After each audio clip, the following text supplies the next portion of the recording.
All right, welcome in. It is NBA, NHL, and some college hoops live show. I see Foxy backstage. Looking forward to hanging out with him tonight. Fox, I'm not going anywhere, pal. I'm going to be with you the whole night.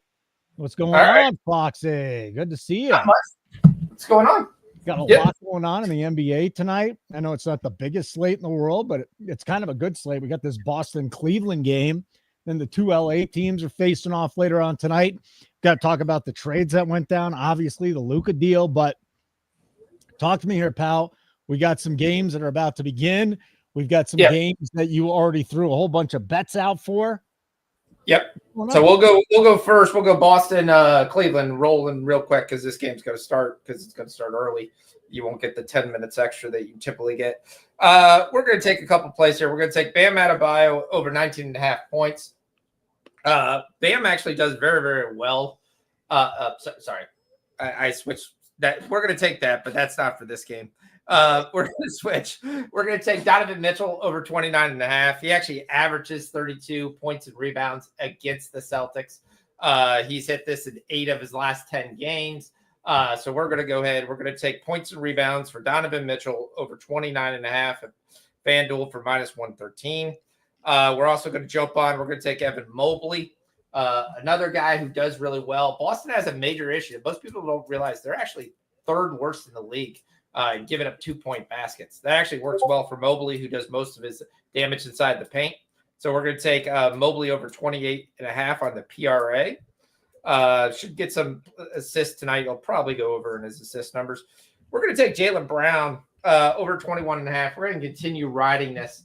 And one of the primary reasons you haven't noticed, Brown's actually been the more consistent scorer, especially of late, than Tatum. Tatum's shoulder is still bothering him.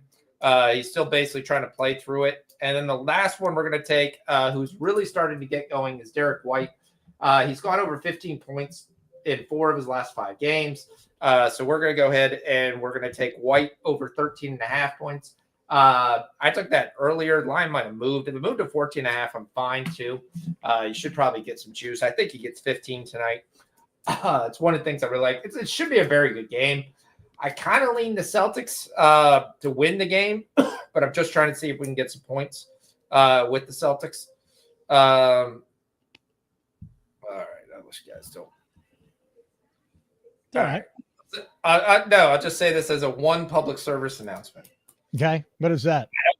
I don't mind if guys put emojis in my things, but don't put the fire emoji or the dart emoji because I use those to say if it's a winner or it's a loss. So when you put a fire emoji early, kind of ticks me off. Yeah, well, you put a fire emoji next to Jovic already. I did it. It just went away. Okay, I guess I did. Said Sean Fox did it.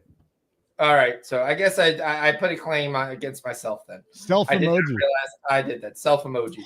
But I think it's gonna be a very good game. So I'm looking forward to this game. From a scoring standpoint, I'm wondering if the Celtics are going to wake up here, or are we going to get the Sixers Celtics where they're going to play with their food? They're not going to be able to play with their food versus Cleveland.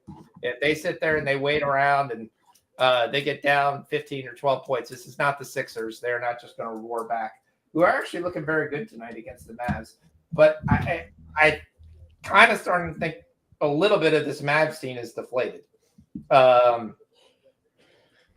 Emotionally deflated, and that's a problem for them, especially going forward. All right, then we'll move on. We got another 7:30 game. We've got a little bit of time in that. You got 5 more minutes.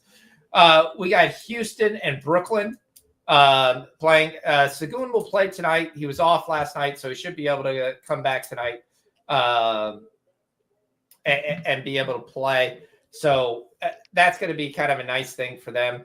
A couple of things I do like in that game, though. Amen Thompson is going to go back to small forward. Aaron Holiday it got a surprise start in this game, which is kind of very interesting for them. But again, they just had a long, rugged game last night, so it's not too shocking. They have Van Fleet's going to be out. Tari Eason's going to be out tonight. When that happens, you kind of have a bump on some of the guys off the bench and a couple things there. So the first play we're going to play is a play you're probably going to look at me and say, no way in hell. But we're going to play it. We're going to play Day'Ron Sharpe to get over 7.5 points. That line moved up, by the way. You had it at 112. I think it kind of stayed flat at FanDuel, but the thing went to -30 at BetMGM. So I think there's some people on it.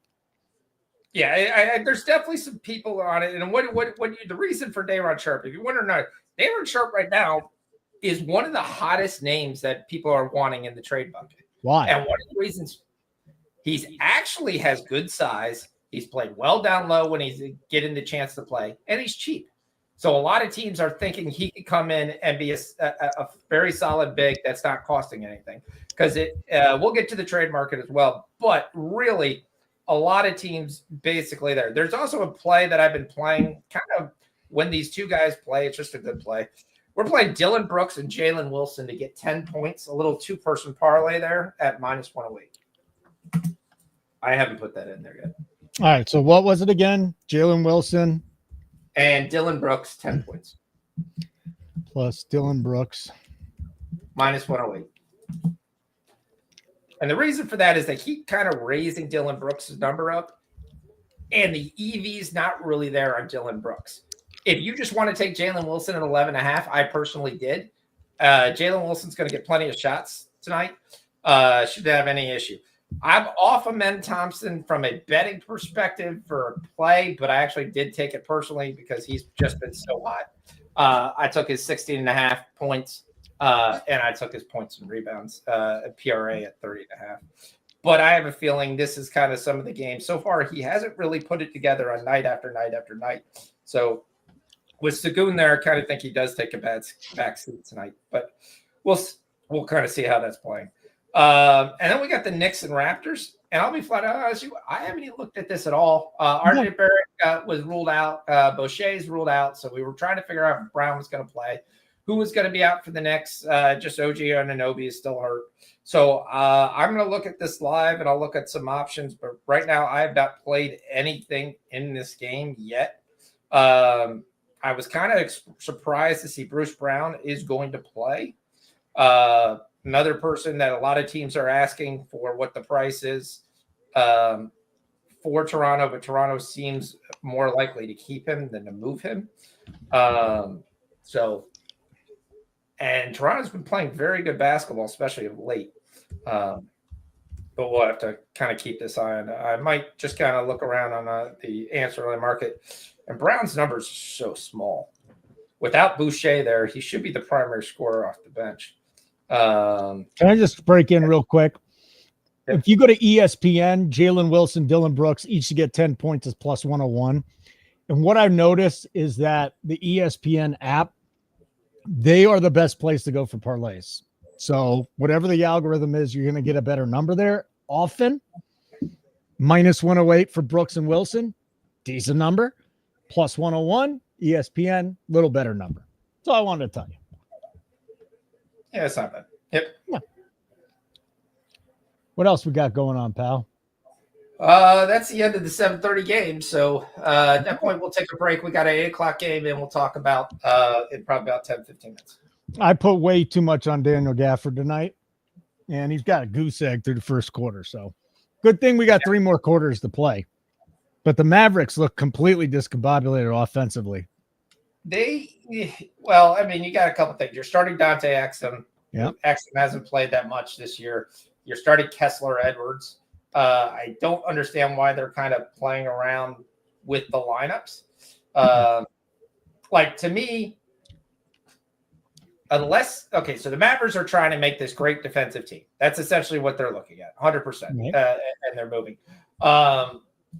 I did also want to say D had some hockey plays, but most of them have already started, but I'll just see if anybody can get on them. I had some hockey stuff too, but Ottawa, Tampa over 5.5. He's on the Panthers tonight, and he is on the Vegas Islanders at over 5.5. Okay. Yep. I will not be on the hockey then, since I missed a lot of it already, but I do want to do a little roll call. What up, Gerardo? Good to see you. Kegs made you too. Daniel Barry always here. Always great to see him. Brandon Soder's got the Jackets, the Blue Jackets. I guess the puck line +1.5 goals at -105 live. What up, Mel? Apparently you've got 1 million bets. Gerardo's on the Canes, -50. The money, Chiefs Kingdom. I'm with you, pal. I mean, we got to get this win here on Sunday, or I'm going to be broke. because I got a lot riding on the Chiefs this week. And then that's about it. That's what we got. So, yeah, you finally got some good years, guys. Listen, I covered the Chiefs on 2 different occasions, in college at Kansas, and then I did a talk show out in KC. And it's the most amazing fan base in the National Football League. I'll say it right now. So many heartbreaks over the years. I know they won that. What was it? The 4th Super Bowl or something like that? 3rd, 4th Super Bowl, 5th Super Bowl. But ultimately, this is a franchise that deserves it. Now, would it be nice to see someone else in the Super Bowl at some point in time? Yeah, but it's always fun witnessing greatness. Matt W., the Pretzels Cards. You do like them? Oh, you do like the Caps at even money. Okay. That's the Caps-Panthers game. What a great game tonight, Fox. That's a great Caps game. and Panthers, dude. That is an absolute great game. So I don't have any issue with anybody going either way on that game. The other game that so I'm also on the Devils over 5.5. No score at all. The first game, the first period. The Knights and Islanders just tipped off, and I'm on the Senators Lightning over 5.5 as well. And what's the other game I'm on? Oh, I'm on the Maple Leafs Flames over 5.5. That game hasn't tipped. That's 9:00. Did Daniel Gafford he finally scored. All right. He's got 2 points.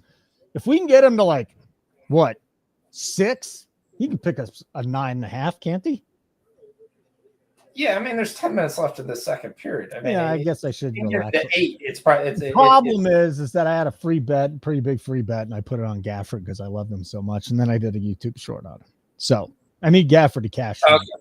All right. So there's a little more on the line, my friend. Good to see Foxy here, though. Welcome in NBA, NHL. We got some college basketball. We'll throw down on that. Is Bradley in action tonight? Because if they're in action, I know. Oh, Drake is. Drake is? Are we betting Drake? Drake's already started. That game's at halftime. Did you bet Drake? I did. You did? I took him in a parlay. I took him Drake, Florida, and the Portland Trailblazers later tonight. All right. So listen, here's the deal. Nuke the house, $59.99 a month. If you want a free week, I think this will be the last week here. Nuke the playoffs is the code. So go to nukethehouse.com.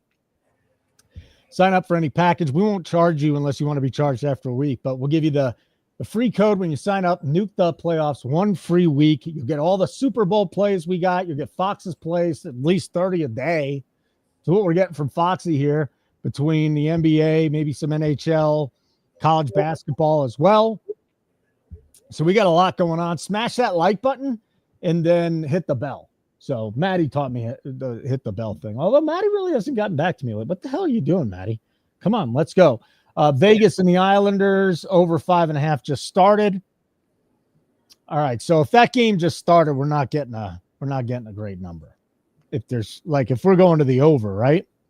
Yeah, we're going to the over. Yep. Oh, then we might get a better number if there's no scoring early. All right. So I'll hit that. You got it at 5.5. Why is that total just 5.5? I was shocked on that on a bunch of games. I couldn't figure out. That's why I was a little worried. We got the hockey people in the chat. So, I mean, if you guys got anything on that, please let us know. Samsonov's in goalie. So, I mean, he's right around a little less than 3, about under a 90% save percentage. Sorokin's in the goal for the Islanders. So, yeah. There you go. VGK. But the Vegas backup goalie might still be better than Aiden Hill. So Aiden Hill is not that much better than Samsonov. I'm just flat out telling you that right now. So what are we doing live in this Panthers Caps game? Because we got some people in the chat and you're going, why are you tailing people? We got the sharpest people that are just betters at Nuke the House. Seriously, we tail them. They're so good. So Panthers and Capitals now tied up.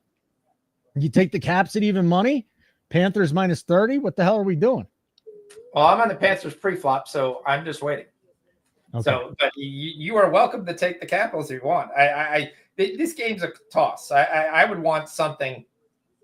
I would want someone to be up by a goal. Like we should have been grab the Panthers when the Caps were up 1. That's really the play to me. If you were going to make a play, that would have been the play to make. I am trying to figure out kind of the rotations with Embiid playing here and how that's kind of affecting things. It is surprised Dante Exum is really like blowing up in this game. But it's early. A lot of time left. I mean, he's only – actually, I'm going to take that. What? I think that line's wrong. I'm going to take Exum over 15.5 points for the game. He's got 10 already. We're 8 minutes left in the second quarter. And Exum with the Mavericks, by the way, if you didn't know. Just yes, letting Exum with the know. Mavericks now, yes. So Dante Exum points live? Yep, minus 102. You could probably get it better somewhere else, but I'm taking the minus 102. I don't know. Maybe you can. I mean, when it's live betting, if you see a line that you like, it's tough to shop around just because the NBA, we know how quickly the lines move, right? So yes, it's almost like you really got to jump on that number. You're in a timeout right now, though. What's that? You're in a timeout right now, so you get about a minute and a half. Oh, you're in a timeout? Screw it. I'll hit it with you. Oh, we got a 30% live profit boost on FanDuel tonight. So let's hit that. Dante Exum over 15.5 points at FanDuel. Just typing that in. He's starting. He's showing he's doing real well. I mean, Philly's not playing really. Philly is winning some games here and playing well. And I mean, I took a future on them to make the playoffs because I still think if they get in the playoff game with Embiid and a healthy roster, they're going to win the playoff series. They're going to win the play-in series and make the playoffs as a 7 or 8 team. So I still think it's good bet. What I want you to find, I've got a task for you. Okay. I want you to find some book that has Portland to make the playoffs or to make the play-in game. That would be futures. Yes. You could get every other team in DK in the league to make the playoffs except the Blazers. The Blazers are technically one of the lowest percentage time team to make it. However, they've won 5 of their last 6. They're playing really good basketball. They're beating very good teams. And every night they get closer and closer. And by the time I'm finally going to get a line, it's going to be like minus 110. I mean, and it shouldn't be. They're in 13th place, but they're only 4 games out. Yeah. I mean, I'm not seeing anything on them. They're 8-2 in their last 10. They beat the Suns twice. They beat the Magic. They beat playoff teams. And there's no guarantee the Suns. I mean, the Suns are still talking about possibly rolling out, potentially listening to some offers for KD. KD's hurt too. He just got downgraded. So he's doubtful. Who knows if he's getting dealt? I mean, if you're doing that, you're just signaling your truth. So I don't see them doing it because Beal basically came out and said a couple things that are very interesting. Okay. One, I don't want to move. He's got the absolute no trade clause in his deal. If he doesn't want to move, there's nothing you can. That deal's done. Beal's going to be a Sun. But Butler came out and did the dumbest thing ever and said, I only want to go to Phoenix. That's the only team that I want to play and think about re-signing. So every other team is backed off. So like I said, Miami's going to Keyshawn him, which means they're just going to tell him, stay home, stay away from the team. We're paying you. Enjoy your vacation for the next 2.5 months. We're just not going to talk about you, and it's just going to keep going.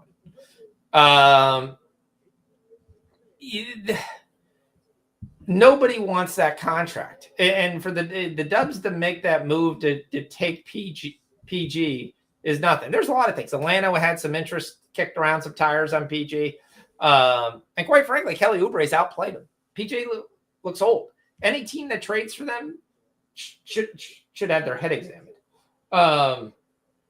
I don't see it. You know what I don't see? The Portland bet anywhere at any of these books. Did you check FanDuel already and DraftKings? Yep. Okay, so they're not there. I just checked Caesars and Rivers. The Spurs are 21-26. Yeah. And Trailblazers are 21-29. They played 3 more games. And you can get the Spurs bet to make the playoffs, but you can't get Portland to make the playoffs. No, nobody wants to offer Portland making the playoffs. It doesn't make sense to me.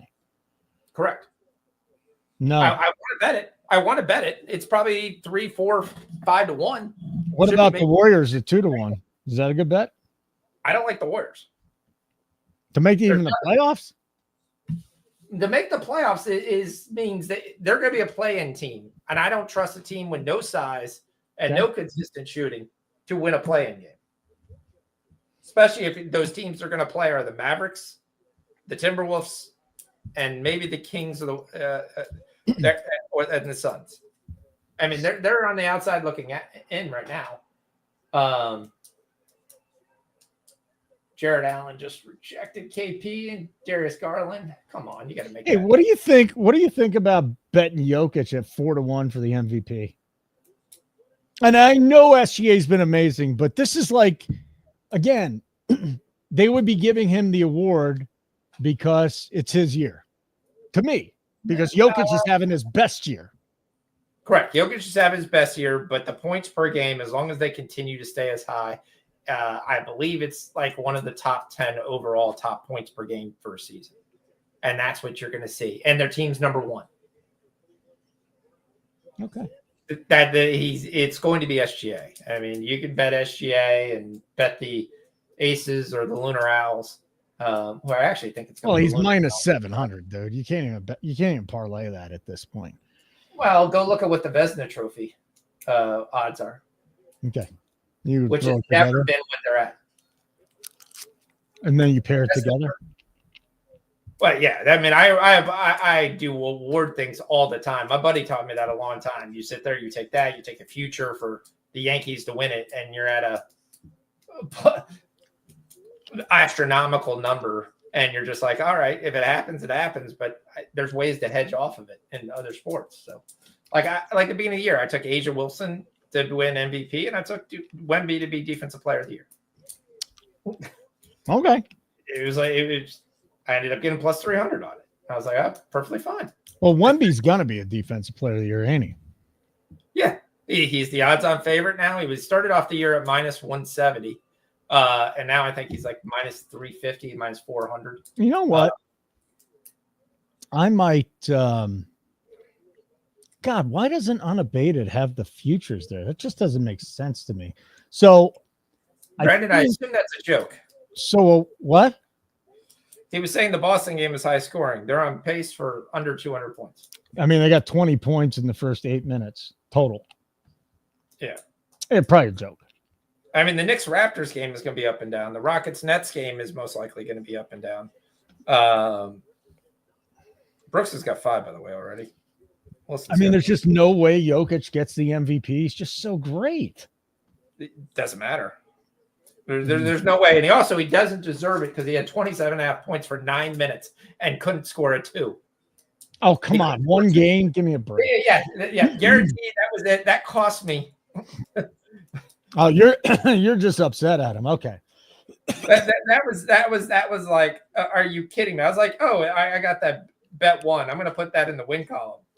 And 5 minutes later, all right, it's a close game. All right, well, at least now he's definitely gonna have to score. Oh, stop. That's on you, not on Joker. And he had 7 assists. So all I was watching him come down the floor and just pass. I need to get the triple double. That was the only thing in his head. I need to get the triple double. I'm gonna pass again. I'm gonna pass again. No, scored 2 damn points in the paint. Come on, buddy. Right. You got it. Stands up 1-0. Let's fucking go hold. A whole bunch of exclamation points from Brandon Soder.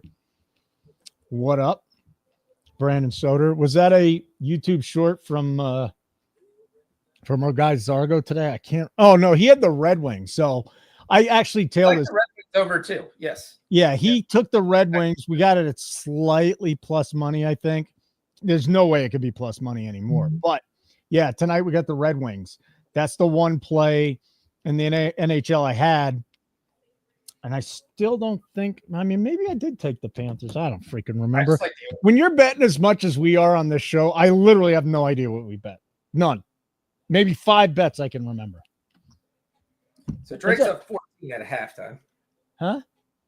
Drake's up 14 at half. Florida's up losing by 1.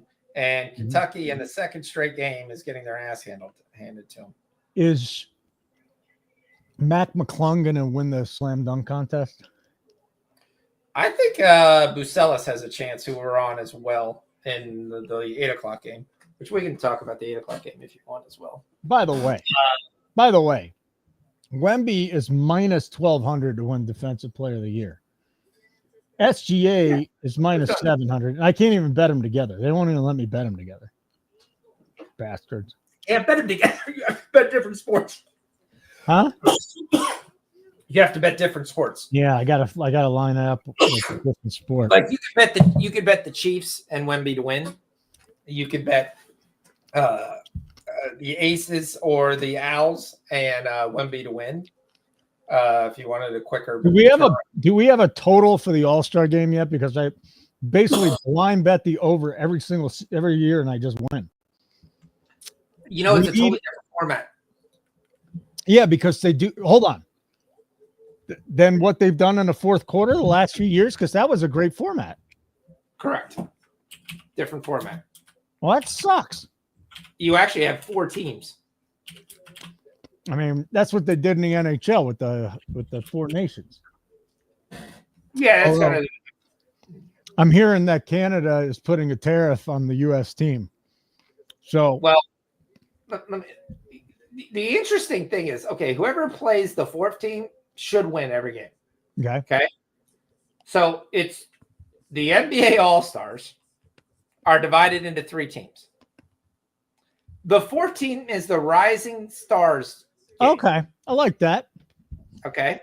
Uh-huh.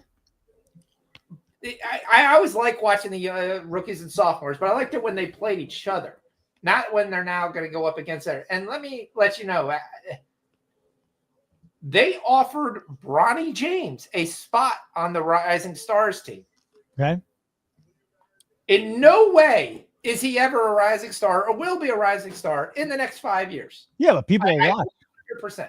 That he turned it down, which at least was smart because he would have got himself basically annihilated from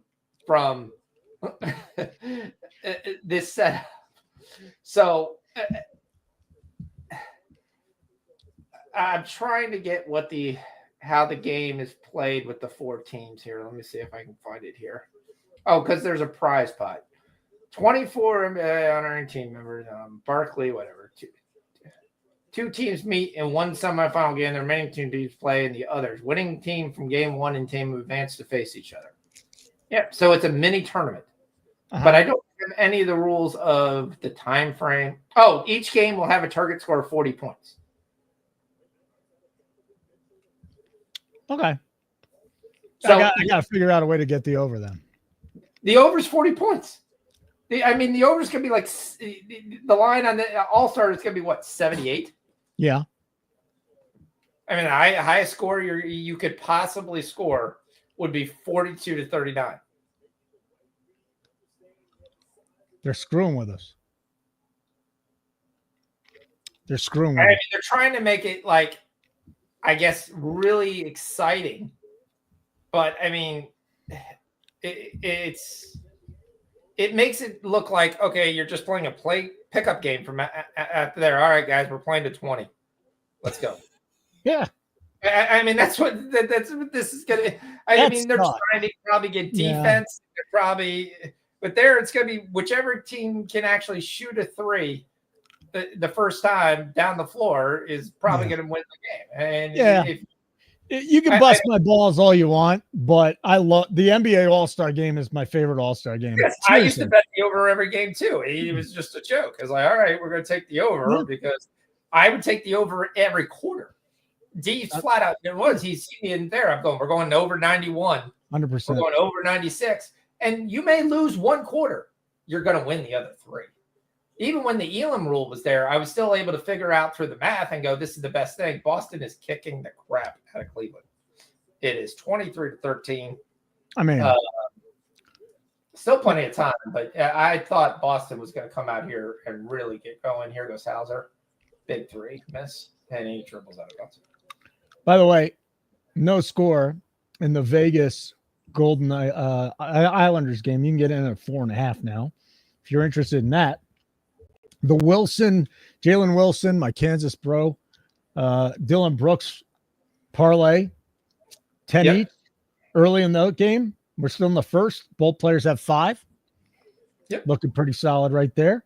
Derek White, I mean, there's no scoring in this game. At least he has 3, and we need him to get to 14. That's a nice little start. I know it's the first quarter and everything, but this dude can light it up fast. Listen, I shouldn't be freaking out about Gafford, and I'm really not freaking out, but 6 points in the first half, that's a team that's going to need to go. The issue with Gafford is the one issue that Gafford's had an issue with in the past is he's in foul trouble. But I'm actually going to take over here because we got 8 minutes in the 8 o'clock game. So let's do it. All right. Obviously, you already know him on Bam Adebayo, over 19.5 for Chicago. A lot of people think Chicago is kind of punting already. I don't think trading Zach LaVine, they're really punting because they've actually already come out and said they're not going to trade Lonzo Ball. They actually want to re-sign Lonzo Ball to a better contract next year. You've got some guys out. You still got the 3 guys that get THT. Herter and Collins aren't going to play. Trey Jones is not going to play. They're Dalen Terry. Jalen Smith is going to play. So we are already on Jalen Smith. I believe I already have him in the chat. You can double check on me. Over 8.5 points. Took him tonight. All right, give me again. Who's that? He's already in the chat. Jalen Smith over 8.5 points. Okay. We gave out this morning. I'm not even looking what it is now, but that's what we played. Bam Adebayo, we're on over 19.5 points. Bam should have a very big game. They shouldn't really have anybody. Right now, he should be matched up against Ayo DeSumo. I like that matchup. I wouldn't be surprised if Vucevic tries to play him, but if they do, Ware's going to get his points as well. So I like his chances there. We're going to play one of my favorite players in the NBA, Nikola Jovic. We're playing him over 3.5 assists. We're also playing his points at over 12.5 points. Then if you want to tail, there's some fun parlays that you can take at getting 10 points. The Bulls and the Heat have a bunch of guys that are great guys to bet the 10-point marks because they generally get over 10, but they sometimes don't get 12 or they sometimes only get 11. And there's a couple guys that are on a little kind of heaters on those runs. So we're going to play 2 of them together. One we're going to play who I think will win the slam dunk contest, Matas Vaselis, which actually his number just went down. So we're just going to play him regularly. We're going to take him over 9.5 points. He's done it in 4 of the last 5 games. Plus money too. Yep. Plus money you're getting him. Yeah. We're going to take Vaselis at over 9.5 points. We're going to take Patrick Williams at over 9.5 points. Patrick Williams is one of the guys who I think will really benefit from some of the guys they moved around here, as it will continue to give him a little more playing time. So I do like that. Is that going to chat? That we haven't bet that yet, have we? No, but you can put Vaselis in there because that line dropped. I thought you put him in there already. I put him there with a parlay with Nikola Jovic at 10 points for plus 129 at 9.5 points each. So a similar thing we did with Dylan Brooks, we're going to do with Jovic and Vaselis at plus 129. Yeah, you did that already. Okay. Now, Patrick Williams is not in the chat, so I got to throw that out, right? Correct. Yep. Okay. Anything else you're on? On that game, there's nothing else I am on at this time. All right, so let me get you the best line on Patrick Williams over 9.5.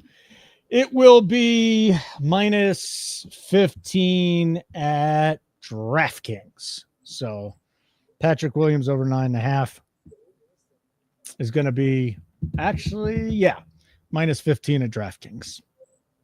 So there you go. This should be a very big up and down game. Vaselis is a guy who should really like being able to play in this. He's a high riser. He likes to also shoot the 3 as well. Both seem to have picked up on a pretty nice player for where they got him at. As he continues to play a little bit better and better as the weeks go on here. So still needs to put a lot of meat on that frame, but looks like he could be a solid player. Kid who was supposed to go to Kansas and didn't. What are you gonna do? Can't get them all. Is that it's a nice win by KU too? I mean, they've got a pulse again. So beating Iowa State They cost me so much money. Up 21. I was so pissed. Kansas? Don't bring that shit up to me. I don't want to hear it. I lost 3 bets where I had a team up 21 and a team up 30. Who was the other team? Vanderbilt. Oh, God. What a brutal. I still think the worst beat I've ever had, and it happened in the football season, was Jalen Daniels throwing that Hail Mary against the Bears. Yeah. I mean, I was like, I was counting my money already. And the ball's in the air, and I'm going, something bad is going to happen here. And that was just brutal, brutal, brutal. Real quick, for those of you that have not done so already, throw your best bets in the chat. We love seeing them. If they hit, brag. If they don't hit, you can either bolt and not say anything, or you can say, hey, bad call by me. Big deal. So here we go. We got Viper in the house. We got Jump Shot Jordan taking Vegas to score the first goal. -1, +10 at Rivers live. No Barzal for the Islanders. The Jackets just scored. And I'm with you, Bears fan. That was the best game of the year. It was just heartbreaking at the end. Caps just scored. Any other? Who scored? Caps did. It's 2-1. All right, good. I think. I don't know. Now I don't even remember who the hell I took. If you took the Caps, I don't know who you took. I don't even know if I bet it, to be honest with you. That's just what happens on this show. You just bet shit, and then in the end of the night, you just hope that everything's good. You know what I like? I like the bet that you put in the chat today in the Super Bowl. I do too. And I'll just say this. I also went with another bet. Yes, to a successful 2-point conversion at +260 at half of the unit that the other bet that you made. Yep. So I think it's fun. I think these are fun bets. Super Bowl is going to be awesome. We'll be live for the whole Super Bowl.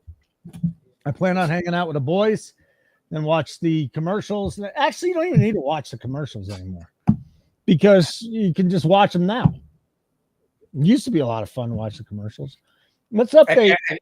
Have you seen Shane Gillis do his comedy bit about the Super Bowl? No, I haven't. He said the worst thing in the Super Bowl is going to a Super Bowl party. All you basically hear is this. Oh, the game's going to start. Hold on. Oh, okay. Right at time. Shh. Everybody shh. Yeah. Gotta hear it. Gotta hear it. Gotta hear the commercial. And then the game comes back on. It's like, did you see the Doritos commercial? Yeah, that was hilarious. Did you look out there? Oh, did you see this? And it was like, just shut up during the game. And it was all basically there. And that's like, oh, and it's a halftime show. Everybody shh. Last time, I got 2 stories about the Super Bowl parties, okay? The last time I went to a Super Bowl party was probably 1997 or 98. Brett Favre, John Elway, and the Broncos won that game. And I was like, okay, this is the worst thing ever. I'm never going in. Because all I want to do is watch the game. Yep. You know? All I want to do is watch the game. So that's the first one. The second one was the Patriots-Panthers. This had to be what? 2004? Okay. I believe. 2004. So 2 years before, I got with this girl like 3 times in Las Vegas. Okay. And in the middle of fucking Super Bowl, this girl comes over. Now, when she was in Vegas, she was a solid 9. She put a good 40 pounds on. Knocks on my door. I mean, you can only imagine how shocked I was to see this woman, right? Yep. So I had sex with her anyways. Missed half the game, and then kicked her out. That's the last 2 times I had people over. Actually, I watched it with my parents, but they shut up. Like when the Chiefs won 2 years ago, they were great to watch the game with. I won't go to Super Bowl party. I won't do it, Fox. Refuse to do it. I go to these parties, and all everybody asks me is, "What are you betting? What are you betting?" Washington up 2-1 over Florida, by the way. Yeah, it's the worst. Who should I take? Don't go. You're not going to a party this year, are you? I go to a family thing every year. Oh God, what are you doing yourself? We have oysters and crabs. Don't you want to? You can buy oysters and crabs yourself. Sit at home by yourself. You don't have to deal with your family. Yeah, it's not my family. I mean, it's her family too. It's actually her second cousins. Oh, God. I'm a little disappointed in you, to be perfectly honest. Yeah, I live a very risk-free life. Risk-free. I think that's the way to do it, man. Let's just be risk-free. Don't get divorced. I mean, it's do what your wife tells you to do. That's it. That's all you want to do. So no, we sit there and we go, we had a good time. So one of the guys is a really interesting guys, and a lot of people say it would be the funniest thing ever if you put two of us on TV, which is my nephew Jack. So some of the people that Jack know Jack, and we just kind of a lot of times through the game, and he's a huge Ravens fan, so he's going to be a massive anti-Chief fan. So I have a blast doing it. The other thing is he's also probably plus 4 or 5 beers on me any single time at any point in the game. So I always take what he says and I just kind of laugh because I know he's kind of looking at through some goggles. So it's kind of definitely swayed, and it's a good time. But it's a good time, and so it's things you've got to do, and you hang out with family, and unless I'm hanging out with my parents or I'd love my kids to come over. I still have not watched Super Bowl with my kids. That would be amazing. I finally watched a football game with my daughter. It was that Bengals Broncos game, which was one of the best games of the season too. Man, Bengals missed a gimme field goal at the end of regulation. She's jumping. She ran upstairs. I mean, watching a game with my daughter, one of the highlights of my life. It took too long, but it happened. I didn't say monetarily risk-free. Yes, I enjoy gambling. I gamble quite a bit. So, yes. Yeah, that's true. I mean, that's a great point, the Birds. Like you can't say it's risk-free. Okay. It's quite risky. Risk-free of getting in trouble. So risk-free. Yeah. Well, it depends. I mean, if you lost every bet and your wife found out, she'd be pissed off at you, right?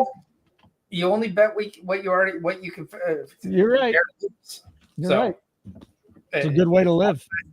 Yes, that's it. I've got my kitty for the year, and lucky it's been years since I ever went through that where I didn't have it. So, that's a positive. Like, I mean, 140 units last year always gives me a little bit of extra money to if anything went wrong. So, I'm going to type in just. You have a 25th anniversary, so a lot of it's going to be spent then. 25th anniversary of what? Me and my wife this year. So, what? What did you start dating her when you were 8? I got married in 2000. How old are you? I'm 48. Get the fuck out of here. You're almost as old as I am. I didn't know you were a senior citizen. That's great. Welcome to the club, pal. 2 more years, you'll be an AARP. 7 more years, you'll be getting an early bird special and the senior discount everywhere. I'm serious. We'll see. But yeah, boy, the Cavs are getting cooked. They're down 20. Said I like the Celtics this game, and boy, yep, they're just rolling them. You're not.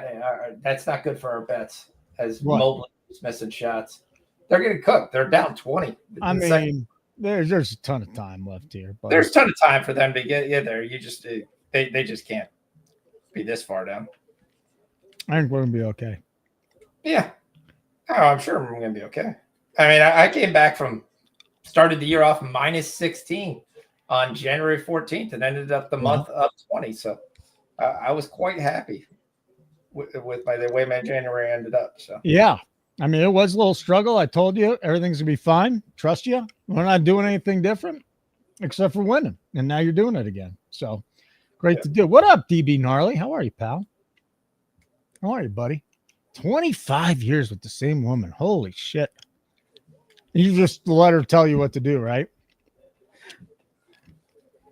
I do. We've got to our understanding. At some point in time, you just gotta know it's better than getting divorced. Yes, and you gotta be flexible, and she gives me space and time to do different things. So yeah. Hey, let's catch up on our bets, okay? Let's see how they are doing right now. I'll start with a couple of these bets. You can fill them back in. Over 5.5 goals. Vegas Golden Knights. Islanders are up 1-0. So we got a goal there. That's good. Wilson and Brooks are still stuck on 5 points. We got 8 minutes left in the second quarter, though. Tons of time. Off to a good start with this parlay. Then we got a plus 101. Foxy gave it out during the show. And it's looking good there. Derek White, 3 points. We need him to get 14. I mean, you're worried about this game being a blowout. I think Cleveland's going to come back, make it a game. No way. I mean, no way they're getting completely smoked, are they? I mean, maybe you think they are. The way this game is going, I don't like that. Cleveland needs to keep this within reach. Right now, their body language isn't that great. So. All right. Looks like we're at halftime with the Mavs and the Sixers. We need Exum to get 16 points. He's got 10. That was a live bet. Donovan Mitchell. We need him to get 30 points and rebounds. He's at 13 already. That's not a bad start, dude. So Mitchell's not doing bad at all. Garland's the one that's kind of kicking my ass, and Mobley is the other one. Yep. Porzingis needs 3 threes. He doesn't have any yet. Jalen Wilson, we got him at 12 points. He's at 5. That's good. Again, early second quarter there. Day'Ron Sharp, we need him to get 8. He's got 2 early in the second period. It's fine. Yeah, we're good there. Jaylen Brown, we need 21. He's got 12. So yeah. Oh, that's great. That's great. Patrick Williams. Oh, they're just underway with the Bulls and the Heat. You need him to get 10. So just underway. So we're not going to worry about that. And just underway, the Jovic, we need him to get 4 assists. So again, I think we're in a good position on a lot of these bets. Yep. Doing pretty good. I just want Gafford to hit, man. I just got too much in on Gafford today. The issue with Gafford is he got in foul trouble. And I got 3.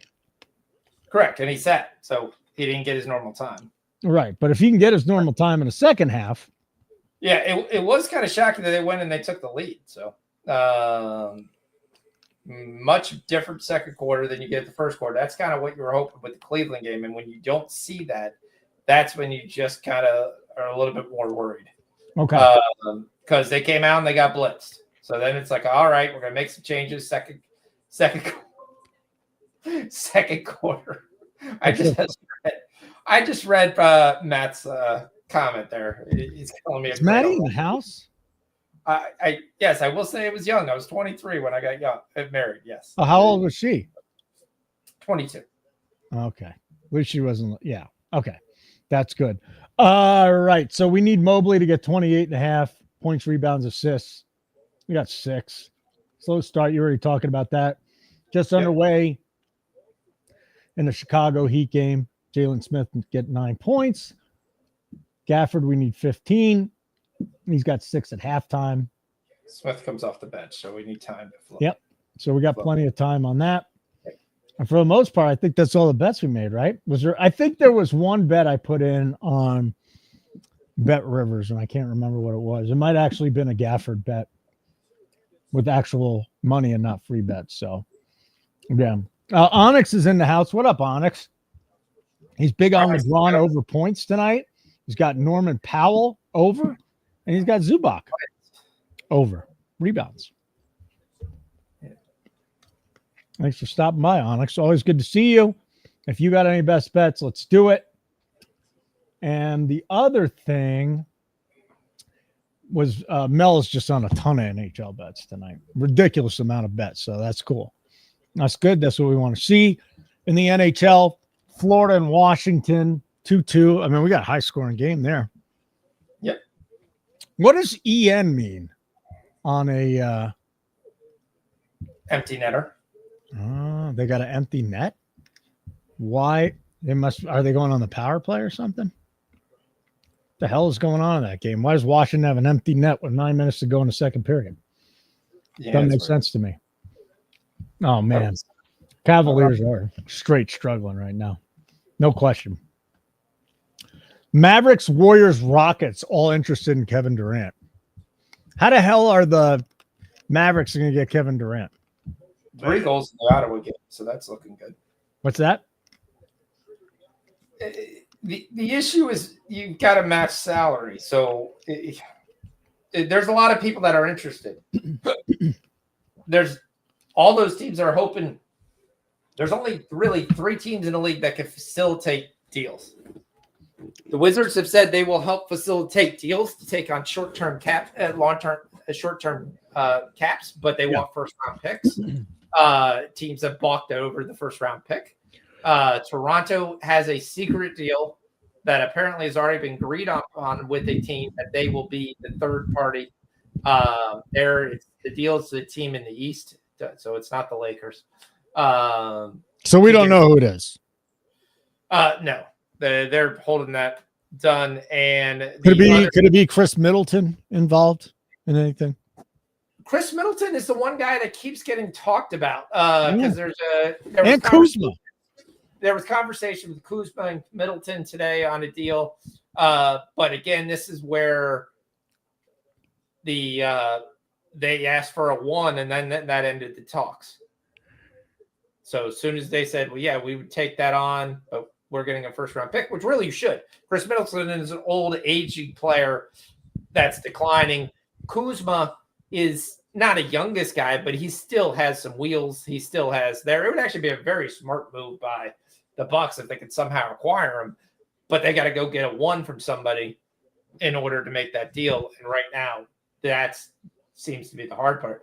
Most teams actually on the talked about deals that they've talked about, and I mentioned this in the chat, was people are trying to trade to get below the aprons. So you see contenders giving up pieces just because they realize we're contenders, but we're not a real contender. So we'll give up one of our starters or bench players just so we can get below the apron. And there are reasons to be below the apron and things of that nature. If you're below the first apron, you could sign guys on buyouts over $12 million if you have your mid-level exemption. Because if you're up in the first apron, and a lot of these guys are talking about the Lakers and the buyout, but the Lakers are above the apron. So they're in the first apron, so they can't sign anybody who had a salary over $12 million this year, even if they're bought out. So they're frantically trying to make moves to try to get below the apron because, yes, you add Luka, you add LeBron, you already have LeBron, you have AR, you have the worst defense ever in the history of basketball, and you're going to sit there and try to attract buyout candidates, but you can only attract cheap buyout candidates because you're above the apron. So, which I love the apron. I forces teams to play a little bit more fairness. So, yeah, can't just spend. If you have an owner who does that, this shouldn't be baseball. All right, let's get to a game here, though. Celtics, Cavs. Do you think this is a blowout? I think the Cavs got a shot to cover. They just went from 10.5 to 8.5. They've cut the lead down to 13. They're down 48-35. They're starting to show a pulse. This is what you needed. You needed them to show a pulse, and that's where you look back and you're looking at that 9.5, and you're kind of salivating. Because if they will show a pulse and they get back in this game and they continue to hit shots, but they also continue to give up the 3 right after they make it on the other end. Yeah. And the 9.5 is very, very tempting. But again, it's been 3 straight drives. They've hit the shot, they've come back, and then they've given up the points right on the other end. So you can't just continue trading baskets here. You need to be able to get some stops. So far, the Celtics are roaring. You're just not blowing teams out, dude. You're not blowing this Cavaliers team out. Just my opinion. They're at home. They're not going to lay down. No. Now, maybe we wait till halftime, but this 9.5's looking juicy, dude. Almost even money at this point. They're down 15. I get it. But I want to pull the trigger. Maybe I'll just be patient here and wait for a timeout since I'm a little bit behind. It's 50-35 Celtics on top of Cleveland in Cleveland. In Cleveland. You got us on Jaylen Brown to score 22 tonight. He's got 14. We need Derek White to get off his ass. We need Porzingis to get going. I don't know what's going on with Mobley tonight. He's just been poop. He's 1 for 9. That's been the issue right now with Mobley. Can't make a shot. Garland's only got 5 points. We got Mitchell's Mitchell points and rebounds, though, buddy. There, so yeah, Mitchell we're points rebounds looking pretty good. I mean, he's got 15, and we're not even a halftime yet. So that's looking good. And I'll say this again: if you're new to the show, if we have a bad first slate, like, don't get down, because more often, and this is what I've noticed from working with Fox, more often than not, you're going to make it up and then some in the late slate. And if we're having a decent early slate, well, don't just consider, oh, we're going to win a ton of money. You know, it's the late slate, it could still happen. But I'm telling you, I have the utmost confidence in this dude. He went through a dry spell, he worked through it, and he's back. So everybody just chill out. We're going to have a good time tonight, and I'm very excited about what we're going to do. Pretzel's Cards is throwing out a hockey play for tomorrow. Oilers Hawks first period over 1.5 minus 30. Okay. Yeah, Oilers are playing tonight though, so why are we giving out a play for tomorrow? He really likes it. Okay. That's it. He just really likes to play. Right now they're playing St. Louis. I thought we'd get I have actually on Holloway to score over a point in this game. Ottawa Tampa Bay has now got 4 goals, so over 5.5 looks really good. Carolina Winnipeg is scoreless. There, Toronto and Calgary are getting ready to tip off in about 30 minutes. I'm on the over in that one. Is that an official play? Personal play? I don't know what Zargo picked out, so you got to tell me if he gave something opposite first. I don't ever want to give it. He only bet the Wings play to win on a money line. Okay. That's all I got from him. He might have posted another play. I just didn't see it in the chat. We'll wait and see. I still got some time. We got 30 minutes. Yeah, he didn't. I don't even think he put the Wings one in the chat today. But that's what we got. So, hey, Drew A put a cool cat with sunglasses underneath the Dante Exum play. I think personally, when you hit a play, you should use that instead of the bullseye. But that's just me. I like the way you do it. I'm just saying. Obviously, I've been doing this before you guys have been in the Discord. So there is a group of people that in there all know I'm going to use the bullseye, because I used to send a gift that had different guys hitting different bullseye.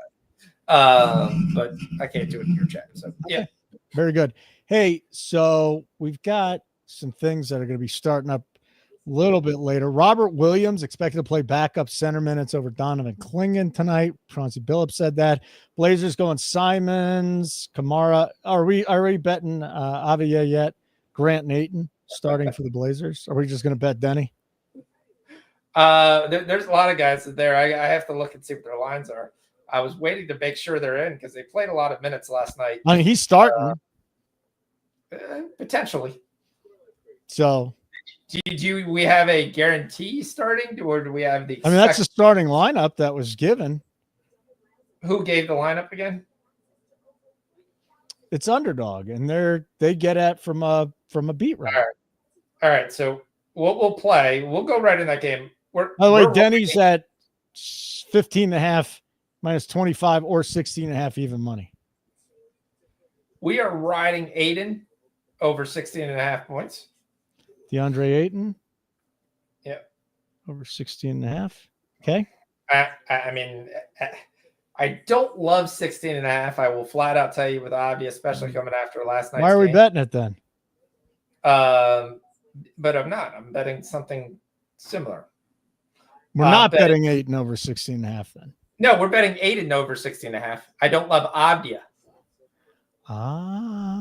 Okay. Avdia had a massive game. He had 24. He had 10 and 11 before that, 30 and 28. Avdia has been kind of a beast in those games. This is not the type of game where it should be the same thing. I'm interested to see what the lineup is. I'm going to play Avdia's PRA over 27.5. PRA over 27.5? Yes. All right. Let me get to this game real quick. So we got the Blazers and hosting the Pacers tonight. All right. So the best number you're going to get on Ayton points is going to be at FanDuel 16.5 minus 106. And again, we're a little ways away from this game. We are 40 minutes away from this game. So we got some time, but I like hitting it early because we got the starting lineups. So let's throw the 8 and bet in there. And then I'll find the PRA on Denny. I'm trying to find that right now. Righty then. PRA 26.5 minus 20 at DraftKings. 27.5 minus 1. What do you prefer? 26.5 or 27 with juice, or 27.5 with less juice? The official play is going to be the less juice, 27.5, but I don't mind anybody who wants to take the 26.5. Okay. All right. So the official play will be the FanDuel at minus 108. I'm going to throw half and half then. I'll do it. Nah, fuck that. I'll pay a little more juice. That's what I'm going to do tonight. So let me throw these in here. Yep. And keep going with this show. Smash the like button. You get a chance. That'd be really nice. And then hit the bell for the subscription. One of the games I wanted to see if all the other bets kind of come through before I gave this, because there are about 15 bets I like in this game. What? I'm not playing all 15. Well, I'm not giving you guys all 15. Okay. How many are you going to give us? If you want me to tackle this early, I'm going to tackle everything of that. I'll give you the 4 plays I like the best. All right, give me 1 second because I'm just getting the Avia in there.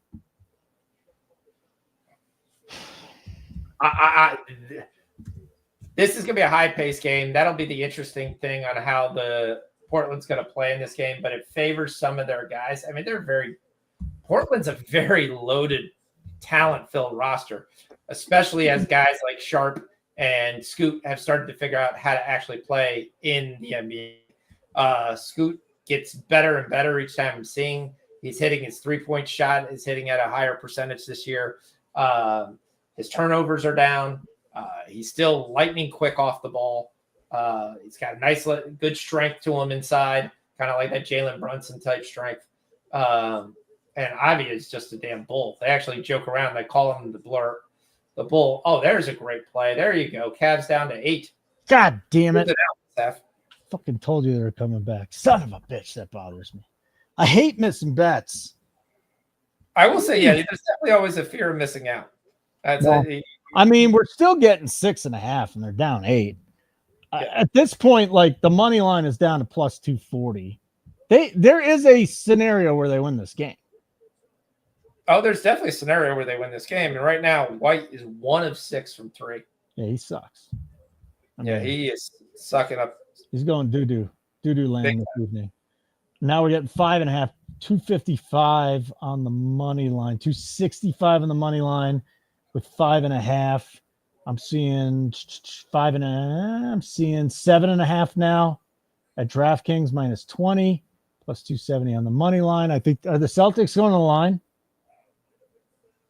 No, it's halftime. All right, halftime. Here we go. So we've got the Cavs. All right, so they locked it at MGM. We're getting plus 7.5 minus 20 at FanDuel. We're getting 5.5. No, 7.5 minus 20 just about everywhere. What do you think about hitting the Cavs live? Points or with the points or on the money line, Sean? Full disclosure, I've completely covered this game from a side perspective. So don't bother. That's one of the reasons. I mean, I had no issue playing the Cavs at plus 7.5. Mm-hmm. If you were going to take a side, but I'm going to make $250 no matter who wins.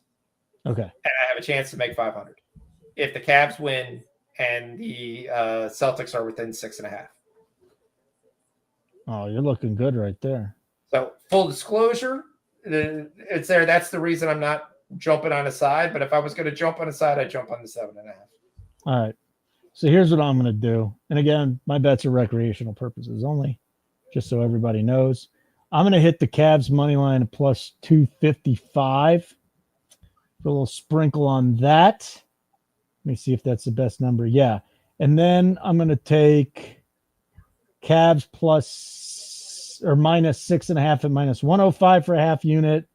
And then Cavs minus 7.5 at minus 120 for a half a unit. So I'm all in on the Cavs. Let's go. Right. Let's go Cleveland. So All right. Max Christie's having a very nice game, and he was a very underrated piece that was in that trade that a lot of people haven't looked at. He's got 13 tonight, coming in for his first game, 13 points in 17 minutes. Looking very nicely right now, and kind of carrying the second unit, which has been very kind of interesting because the guy I thought that would continue to get more run would be the opposite of what they want to go to, which is Jaden Hardy. Because whenever Jaden Hardy plays, the guy can score. Not sure he plays a lot of defense and doesn't have ideal size to keep other guys from playing, but he can flat out score. And I'm kind of shocked that they didn't go to him in the second unit. And Christie looks like he's kind of taking a spot. So he might be an interesting guy there. But I thought Jaden Hardy was going to get more run tonight. He's definitely not going to get any run. Gafford's not getting any run either this game either. But so he is in right now with the second unit to see what he does here. So let's see if they can get some there. The one thing though, you've got Dinwiddie right now running with the unit. Christie's running, Kelly's running, Prosper, and Marshall. Marshall will have a nice game. Christie's having a nice game. Christie's 4 for 4 for 3. We've seen that before, where he kind of goes on a tear and then disappears at times. So, but yeah, Mavs are up 8 going into the third quarter. We've got the Celtics and Cavs, a nice tight basket. Brown's got 16 to 21. We need 22, so we need 6 more points. White's not looking great. We look from a Cleveland side. We're looking good on Mitchell, not looking good on Mobley. But some things can change there for Mobley, but we need him to really get it going, and I don't see that happening. I'm going to hit the head real quick. I'll be back in a moment. You're in very good hands with Foxy. We got a ton of bets, and I'll bring my phone with me just in case because I got my notifications on. And real quick, that's how you get the bets here. We send you live in-game betting notifications. When Foxy makes a bet, you get it right to your phone. When Keg makes a bet, right to your phone. Coop, Maddie, all the other guys, Zargo, right to your phone. NukeTheHouse.com. You see below $59.99 a month or a free week at NukeTheHouse.com. All right, buddy. Yep. Knicks are up by 8. Brooks and Wilson's got 7 now. Still see how that works. Knicks are up, as I said, by 12 now. Basically, Toronto having all kinds of issues, especially from the back end. Brown does have 7 points off the bench, which I thought the 8.5 was going to be a pretty nice number. 37-32, high-scoring quarter for the Heat and Bulls, which is what we expected. Jovic has got 3. He's got an assist there. Bam's got 5 out of the first quarter, so he's on pace, exactly what we needed. Jalen Smith's got 3, so there. Matthews Bacelis, who we talked about, has got 8. He's on fire. Patrick Williams has got 6, so that's going well. Like we expected a high-scoring game out of this, and that's what we've got so far in the first quarter. We'll see if this continues, if some of these younger players can be able to keep this pace up throughout the game. I personally was on the Dancing Bear, but I didn't know how he was going to collide with Embiid. Also, there's about 7 teams that have called Philly and asked about the Dancing Bear. So I didn't know if he was going to get his full minutes with that happening. Yabusele's he's been playing tremendous basketball. He's been able to hit outside shots. He hit threes, which I was really kind of shocked at. And he's hit them kind of consistently for the last couple of weeks. So, So his line was 13.5. But obviously him playing power forward versus playing center is a little bit different. So, but not enough where I could give him as a play. But yeah, we talked about fear of missing out. I definitely did take him, but I only took him for like $15. It wasn't that big. Bacelis' live number is 14.5. The only issue about taking Bacelis, he's going to play about a minute, maybe a minute and a half of this quarter. And then he's going to probably be pulled. Khalil Wilsh having a nice game. He's got 13 points. So I got to see how they're defending. My guess is Vucevic is playing Bam Adebayo, and where's getting everything else against because the Bulls don't have any size. So Vucevic has 0 points. That's kind of shocking. But both our guys and both our plays looking pretty good in that. So no issue with that at all. So okay, everybody, go drop your best bet in the chat if you are betting anything else. Let me update the NHL. We've got Washington and Florida tied at 2. Caps on the power play in the intermission, though. We're on the over in the Vegas Islanders game. No score in there, really. It's just 1-0 Islanders almost halfway through the second. So we'll be looking at that. And then Zargo gave this out. I tailed it. Red Wings money line tonight as they are in Seattle. So let's go Cavs, man. Let's get these Cavs home, dude. That's what I want to see. Yeah, so Yabusele already hit. He's got 15 points tonight. So that's going. Celis has already got the 10. So yeah, that's nice. When's your WNBA coming back, by the way? Is that a No, it starts in April. Well, kind of. It starts in April. So during the playoffs? Yeah, the question is, so low-key, basically it plays. You're going to have a couple games. It's not as much, but the first end of April is really the first games of the year. You've got about 40 players that have changed teams. It's worse than the NCAA transfer portal.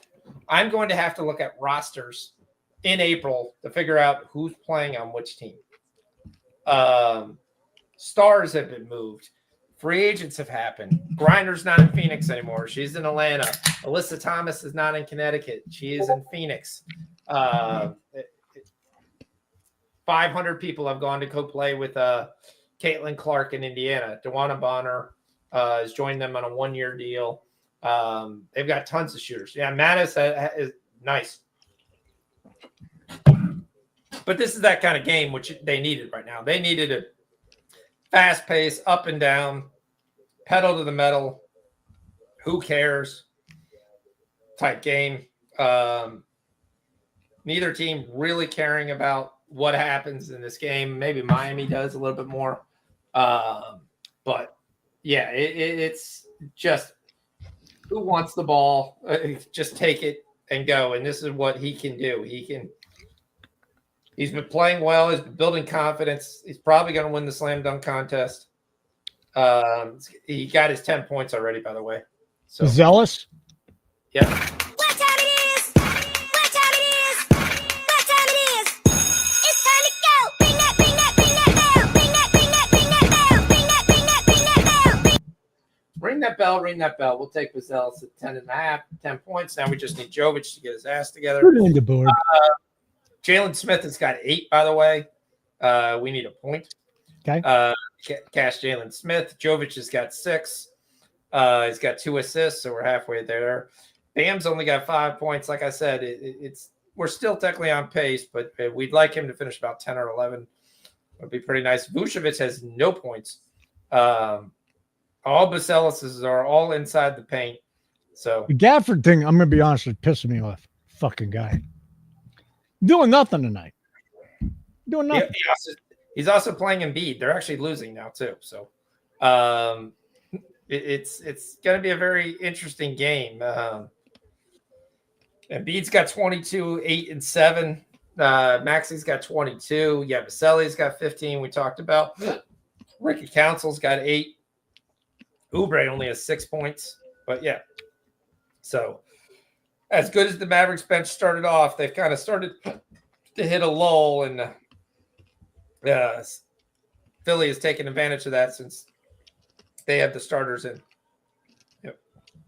All right. Let's talk a little Super Bowl here, buddy. All right. Throw you out 5 sharp wagers and 5 popular wagers from our guy, Patrick Everson. 5 popular Super Bowl 59 prop bets. Saquon Barkley to score the first touchdown. Okay.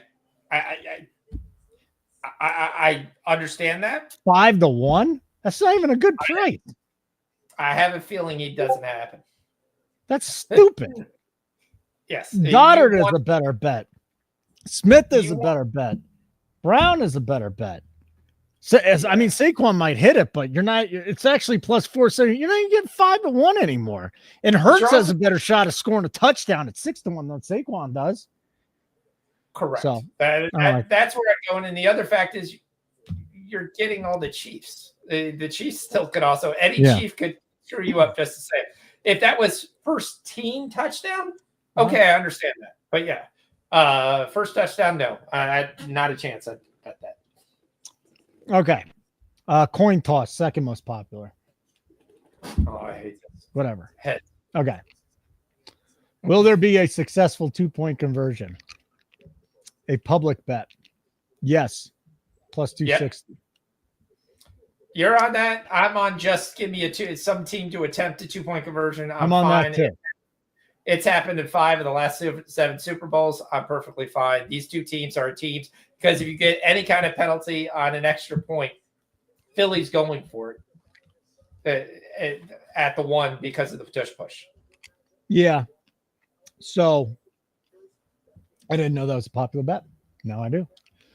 Does a game go to overtime? Yes, it's taking 99% of all the tickets on the bet and the money.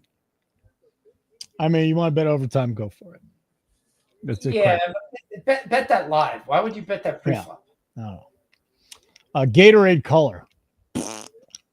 That's always played, but a lot of people like to think there because red is always an option, but most teams don't use red anymore. So it's generally blue or clear. You weren't expecting the breakdown of that. I love the breakdown. Let's go. So, I mean, I believe clear won last year or clear blue won last year, light blue won. So, I mean, I kind of think most of the colors you kind of look at, I would go with a clear or a yellow bet. I'm just going to bet on the anthem since there's going to be someone taping the rehearsal and they lip sync it. So it's the only novelty bet I bet. Kelly Vincenzo's going with purple recently. All right, man. Whatever. I like the octopus bet though. Touchdown, 2-point conversion. Yeah, I mean it's always there. You should have better odds than that though. Yeah. Okay. But the actual prop bets, the bets that people like to bet right now is Goddard, Barkley, Worthy, Kelsey. Actually, I see more. Sorry, the next one would be Worthy's rushing. Yeah. Here, let me get these other ones real quick. These are the sharp plays. Saquon Barkley's longest rush under 25.5. For some reason, Krakenberger said he expected the number to be 19.5 or 20.5. What the fuck has he been watching this year? When is Saquon Barkley going to be 19.5, 20.5 in the playoffs? Yeah, I don't see that. Now, he moved it down to 23.5. But it's not something I'm on right now. Patrick Mahomes rushing yards. We're on his carries. I totally see him going over his rushing yards too. Problem is, we went from 28.5 to 31.5. And every playoff game, I take his rushing yards. Yeah, me too. But I took his carries. I think he's going to blow through the 5.5 carries. I like that bet as well. Nick Bolton, solo and assisted tackles. It's probably 7.5. Okay, I would take that because they're going to run the ball. Over. Yep. That's an interesting one. Make sure something that interests you? Make sure it says TNA, but a lot of times when you look at that bet is generally highly, highly juiced. Solo tackles and assists. Yes. Yeah, you're right. Minus overs minus 20. Oh, but it moved to minus 50. They moved it to minus 50 because it was sharp. Yeah. Okay. Normally, Jahan Dotson to make a catch opened at minus 10. Now it's minus 170. So you can't bet that. No. Number of Chiefs with a rushing attempt. 4.5 to the over was plus 140. Now it's minus 30. Can't bet that. Well, so let's see if you're saying to a rushing attempt. So you're saying Worthy, you're saying Mahomes, you're saying Hunt, you're saying Pacheco, and so you're betting on if Samaje Perine gets a carry. But Samaje Perine's yards is like 2.5. Why wouldn't you just bet that? Yeah, I'm with you. I'm 100% with you on that. I mean, I guess you get a chance if Travis Kelce gets a tight end push. Could help you out. Would be the only other guy. Or they do run a reverse to another guy beside not name worthy. So I guess in that ways it's there. All right. So here's the rushing attempts so far in the playoffs. 25 for Hunt, 18 for Mahomes, 10 for Pacheco, 3 for Worthy, 1 for Matt Ariazza, the punter, who lost 18 yards. I actually like them to not get there. The punt god? Okay. Yeah, I like that. I like them to not get. I like them under 4.5. Unless there's some trickeration there. I just don't know who else they're giving it to. I was going to say it's a Super Bowl. There's going to be some trickeration. Yeah. Trickeration. There's going to be some tight end runs or which seems to be the newest thing is the tight end jet sweep. I actually think thinking about it, it's not a bad bet if it's not juiced. So last year, the Chiefs had 4 guys take a rush. Mahomes, Pacheco, Rice, and Edwards-Helaire. Yeah. 4. They didn't do any trickeration. I think they're going to have to this game, though. I don't think they're going to be able to run the ball very consistently. I think Mahomes is going to drop back and pass 100 times. Well, then you got the last time these two teams played a couple of years ago in the Super Bowl. Pacheco, Mahomes, McKinnon, Sky Moore. 4 guys again. I kind of like the under there. Okay. I'm not betting it, but I'd take it. I'm not either, but I'm not going to bet it. I just think it's like if I was going to bet it, I'd bet the under. Yep.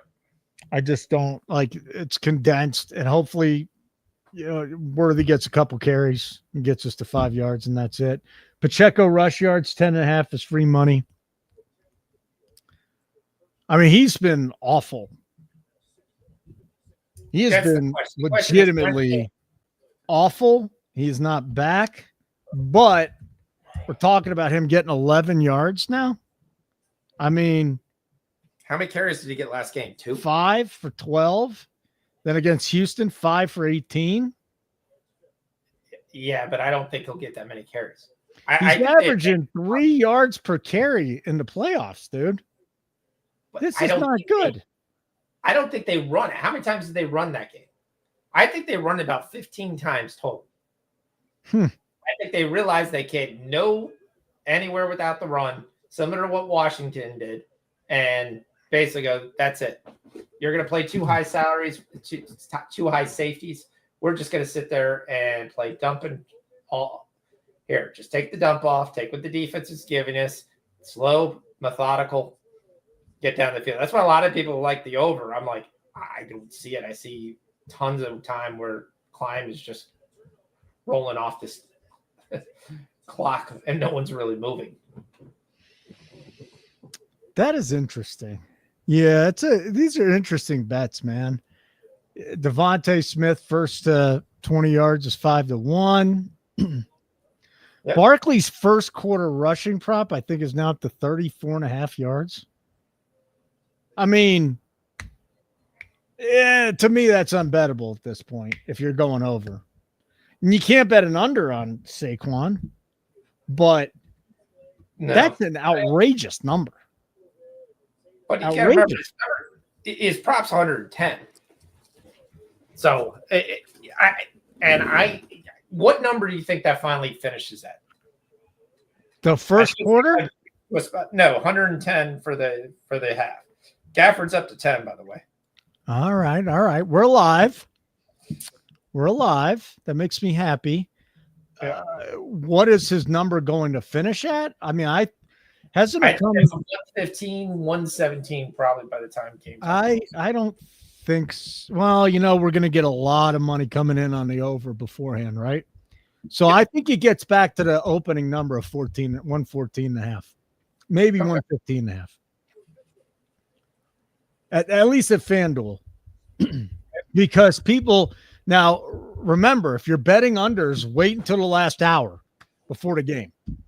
That's when you're going to bet an under. Don't bet an under right now. All this money is going to come in on the overs. If you're an under better, and you probably know this, you're not betting right now. if you're betting unders in the Super Bowl, make sure you have plenty of drinks on hand because you're gonna basically like give yourself. You think this is gonna be bananas? This game's gonna be bananas. I think both teams have a chance for a big play.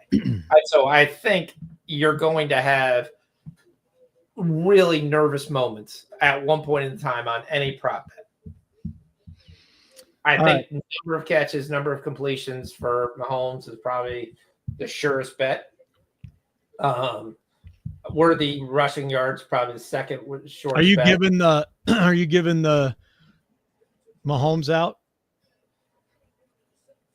I thought I already did. Did you? And you bet his attempts, right?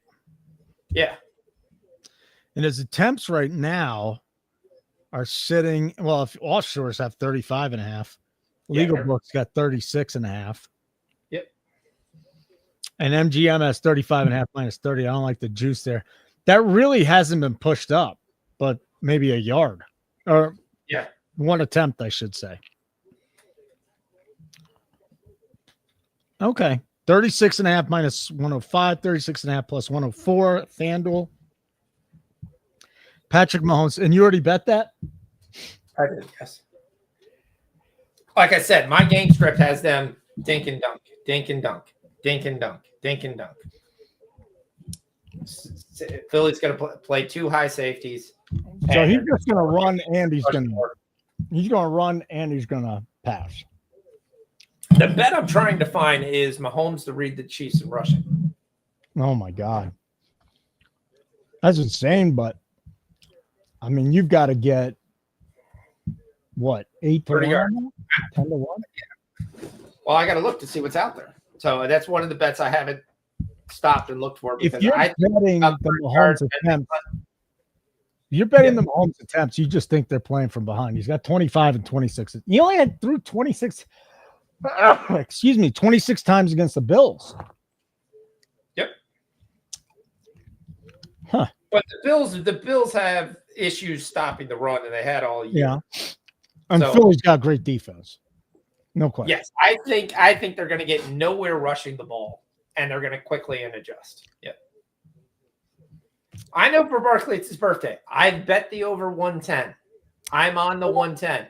I'm on Barkley closing out a parlay with just anytime touchdown. I know it's his birthday. His birthday doesn't mean he gets superpowers. It's the Super Bowl. It's not like he's going to be more up for this because it's his birthday. If this is a wild card game, okay. This is the Super Bowl. You don't have to question guys getting up for the game there, and there's no magic formula just because it's birthday. He gets better play. So, I mean, I understand the play. I like the 110. I took 110. I think he's right around the 110, 120 yards then. But, yes. I also like his receptions.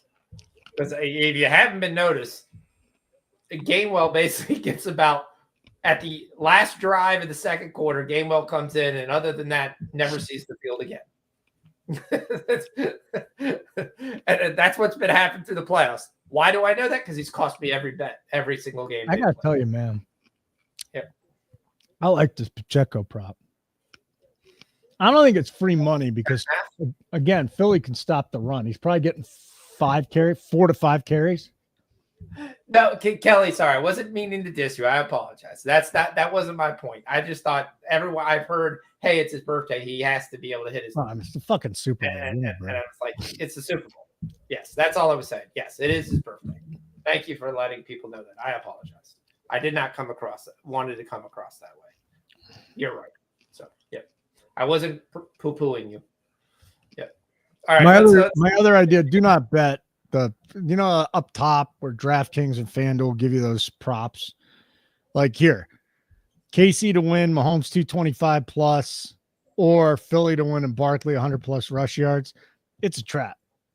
There's always one in there that has a very low probability of hitting. And it's all right around guys who are popular. So Brooks has got 8. Smith has got 7. Let's see if we can bring this home. Rockets have a slight lead on Brooklyn. Sharp is still stuck on 2. Only took 2 shots today. Only played 9 minutes, but was still time. Their Knicks are beating up the Toronto. Not good for Watto's bet. Jovic got 11, so you know what that means. We get to go up.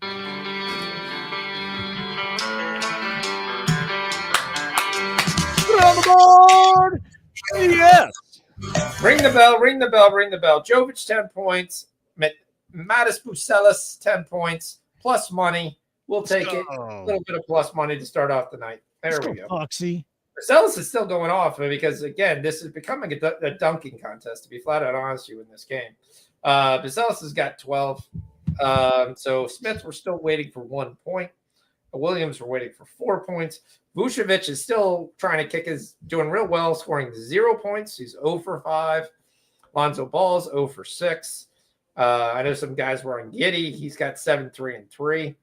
Adebayo's got 7, 3, and 3. So a lot of other popular bet was Tyler Hero. He's only got 8 points tonight. He's having a good game tonight, Embiid. 22, 8, and 7. 9 minutes left in regulation. I mean, if we get overtime, I think we're getting Gafford. We need 5 points. Embiid, you can hate him for all those things. He's still a very, very talented player. When he's on the floor, he's great. He's a very, very talented player. When he's on the floor, and mildly healthy, he's a top 5 player when he's on the floor and healthy. If they make the playing game, they're going to make the playoffs. And that's what I bet on with the plus money earlier in the chat. So what up, Lele? Or Lele? I think Lele. Hero first quarter points, cash cow. Did it cash anything tonight, though? I don't know. Yeah, Hero's been doing really well there. So we still got an 11-point game in the Celtics game. White finally hit a shot. He's 2 for 7. So he's got 6 points. Brown's still at 16, 7 minutes to go. Mitchell's got 23 on our PNR. We've got a little life from Mobley. He's got 9, though. Got a really there. Garland started to get going. That's good. He's got 11, 2 assists. So we're not dead on that bet. Guys from the Nuke know what I'm talking about. Bam sucks right now, though. He's got 7. But what does he need? 13 in the second half. We've seen him put up 13 and a half. We put him 13, and I think we're still 27 seconds left, so we're not done yet. He has 3 of 7, like a little better percentage. Khalil Waters having a very nice game. He's 7 of 9. Again, watching this. How many PRA do we need for Mitchell? It's PR. Oh, just PR. He's got 23. Correct. We need 30. Oh, there's 19 minutes left. We're looking good. Looking good. Brown's on the bench with 16. So we need 5, 6 points out of him? Yep. I hope he didn't hurt himself. We need 2 points from Exum. 8 minutes to go. Gorgeous Niang just got pass through the legs. Gorgeous pass. Well, Gorgeous Niang just got mashed in the face by Jaylen Brown on a dunk.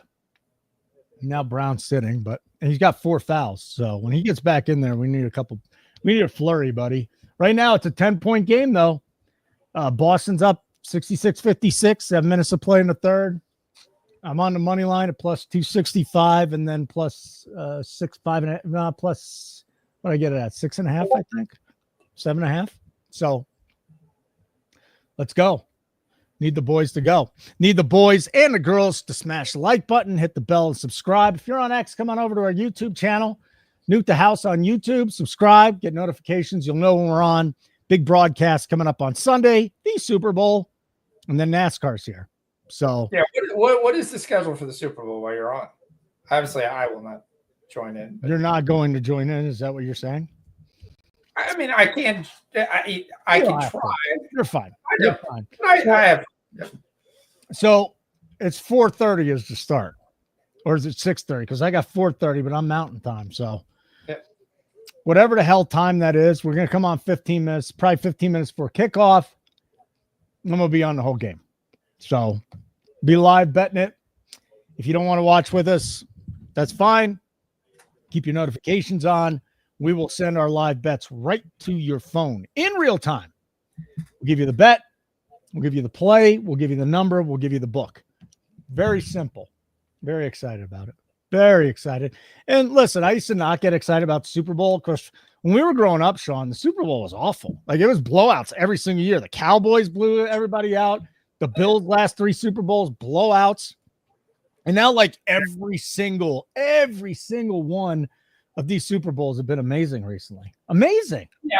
A lot of it. Well, let's face it. The New England game was a blowout until the fourth quarter versus Atlanta, and then all broke loose. No, that was amazing. You know, it turned into an amazing game, but for 3 quarters, it was done. This is Matty Ice's first Super Bowl, and never got back, and was never really the same quarterback. I was in Mexico at the time. I missed the first half because I'm like, I hate the Patriots. What did we cash? We didn't, but one of the guys was on McDavid. McDavid just scored. So okay, good. So I'm in Mexico and then one of those all-inclusives, and I didn't watch the first half. Second half, I came in. It's like, you know what? Let me turn it on. I'm sick of the Patriots, and it was a blowout. And I'm saying to myself, there's no way Tom Brady's getting blown out. Not happening. And ultimately, you got to shit together. Greatest comeback in history. Probably sports, given the actual magnitude of the game. All right, what do we got here? We got Aguirre. Is it Alguire? I am not a NASCAR guy, so I have no idea. The guys, Keg, Coop, Iowa, these guys, they're the best. I mean, you've got 3 of the top 20 live bettors out there. You probably have the top 2 live NASCAR bettors out there. NASCAR, come on. I'm telling you, if you got time to see, you got to watch. You send out the live notifications, it's just not going to work. That's the one sport you really got to watch the show. Lele's going Sam Bennett over 2.5 shots, I believe. Is it Alguire to get the poll 28-1? Okay. I like it. I got a Fox up there. I'll just hang out by myself for a couple minutes. We'll see if Fox. Oh, he's back. What the hell is that? So, Super Bowl stories. So, me and D once made a famous bet. What? So, I took, who did I take? I don't remember who I took, but somebody versus the Chiefs. And I was sure they were going to win, and they did not win. So then I had to do a whole show with this. And then he brought me his own shirt that he had made that says effing Kansas City. So I had to wear that. And then his old Patrick Mahomes hair with basically there's his number going the wrong way here. All right. The whole show here. So now this was a payback because the year before we bet and D had to sing out loud on the show for all to hear. What song did you sing? Some 1980s ballad. It was quite hilarious. So, yeah. Are you taking the Eagles to win? I told you what I was taking. Well, I'm sitting with the crazy teaser parlay. The Eagles plus 7.5, Chiefs plus 4.5. Right. Okay. That is the only bet I've made on the side. I'm going to have some parlays here from soccer and some other things closing on Kansas City, and I'll have some things closing on the Eagles. Yep. All right. Algier, top 5-1. I'm basically just rage betting the Chiefs in Mahomes. If anybody's got any plays, NBA, NHL, college basketball, we don't care. Throw it in the chat. Let's talk about it. It's got 12 questions about bets. Throw it in the chat. That's what we're here for. We're here to hang out with you. We are a little over halfway through the show. Yep. And I just need some stuff to come home now. That's about it. Gafford's got 12. We got 5:21 to play. You know, the last show he covered for us really, really late. Yep. So I'm going to hold out. I'm getting fouled at the end, though. I don't think he'll get fouled by Embiid at the end. But yeah, I am not happy they pulled out Exum here for the last 5 minutes. How close are we? XM at 14 points. Yeah, what do we need? 17? We needed 15 and a half. Oh, we need 2 points. All right. Well, maybe we'll get some overtime. Who the hell knows? Be nice cash bowl. I mean, it's a 1 point game. Christie's come in here, like I said, he's played really well. He's got 15 points. Marshall's got 15 points. So they went with the guys who really been scoring. I was kind of shocked, but they left Klay Thompson in. So for some reason, you know what I want to see in the playoffs? Cavs Celtics. I know there's been a blowout most of the game. Cavs got to within 7 now, but this is really high level basketball. The first quarter was dog shit. Okay, both these teams could not score. They're starting to score now. It's intense. It's fun. Yeah, Brown's got 4 fouls. Why we haven't seen Brown's number move that much? Yeah, he's been sitting on the bench. Like I told you when we came in, it was an offensive foul. He went up for the slam. His left hand just destroyed Gorgeous Yang. Yep. The Rockets are losing to the Nets. What's that? The Rockets are losing to the Nets.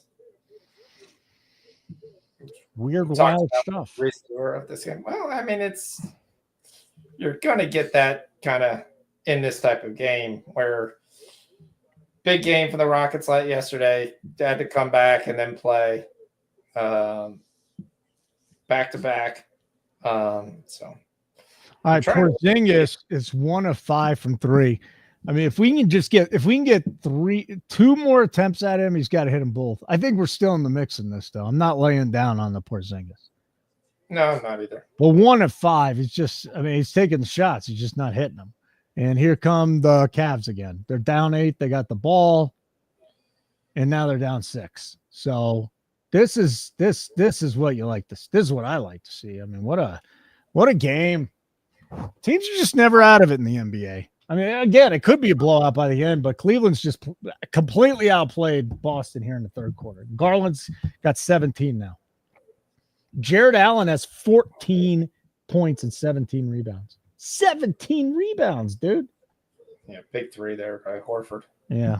Derek White's not doing anything, is he? Yeah, he's on the bench. Stinking up the joint. Gafford's got 12. We need Gafford. Exum's got 14. We need Exum. Do we cash anything from that game already? I don't think so. The only thing we have is Gafford and Exum. Well, there you go. So that's not there yet.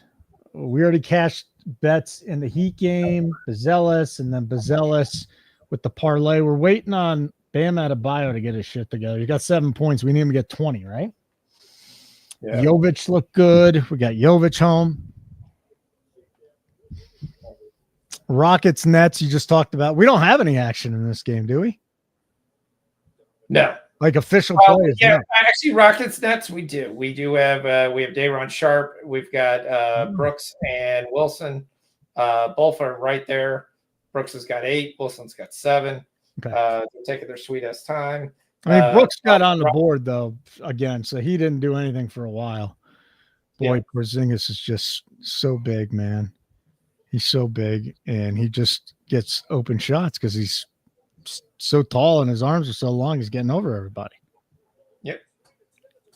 Huh. That's what you can't have. Can't have runouts. Can't have turnovers and runouts. That's you can't do. All right. What else do we got? Hockey. I know people got bets in the NHL this evening. Lightning have taken a 3-2 lead over Ottawa. 12 minutes to go there. We've got Washington up on Florida 4-3. 11.5 to play.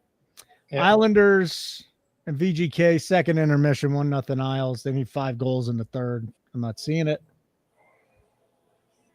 And then Zargo gave out a bet I already hit Detroit at Seattle. That game starts in about a little less than an hour, probably about 50. Mel hits a bet. Fantilli over 2.5 shots on goal plus 110. Yeah, nice. Yeah. Nice hit, Mel.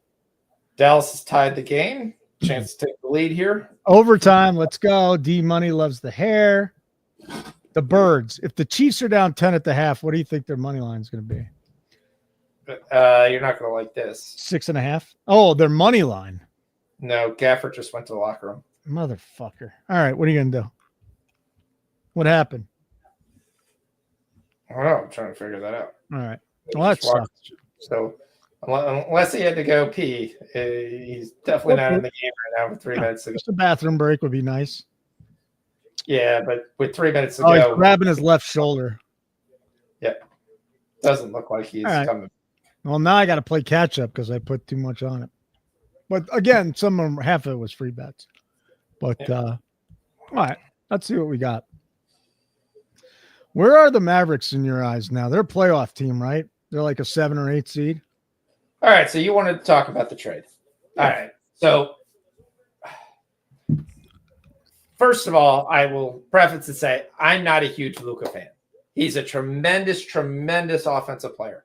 Great player, has ability to score. He can pass. He can shoot. No issue whatsoever. He's not a two-way player in any way, sense of the form. There's a couple of things that are kind of interesting and iffy on this deal. The way it sounded is Harrison was not going to give Luka a supermax, and when they didn't give him a supermax, they thought he'd walk. That being said, could they have got more for him? 100%. However, there's a question of what you were trying to do because you look at who's on the roster and kind of going forward. Yes, you could have got draft picks and everything for years down the line. But if you're trying to win now, because you think you've got Klay Thompson, you've got Kyrie Irving, going out and getting AD, a first-round pick, and Christie is not the worst haul. The worst part of that whole deal was apparently Dalton Knecht was part of that deal. And for all intents and purposes, Harrison got played by Pelinka when he was like, I don't know, you're telling me he's out of shape and whatever. And they pulled Knecht out because Knecht should have been part of the deal. 100%. So if they win the championship this year or next year, there's nothing wrong with that deal.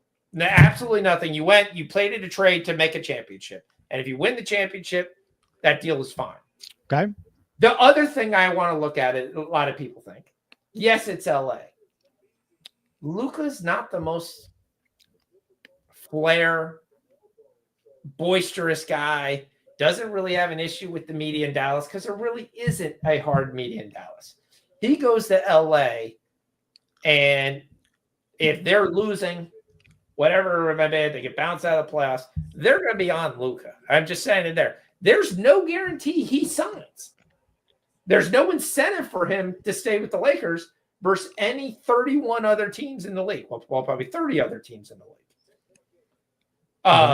Exum got 4 points. He missed his last shot. And then I was surprised they didn't let him finish the game.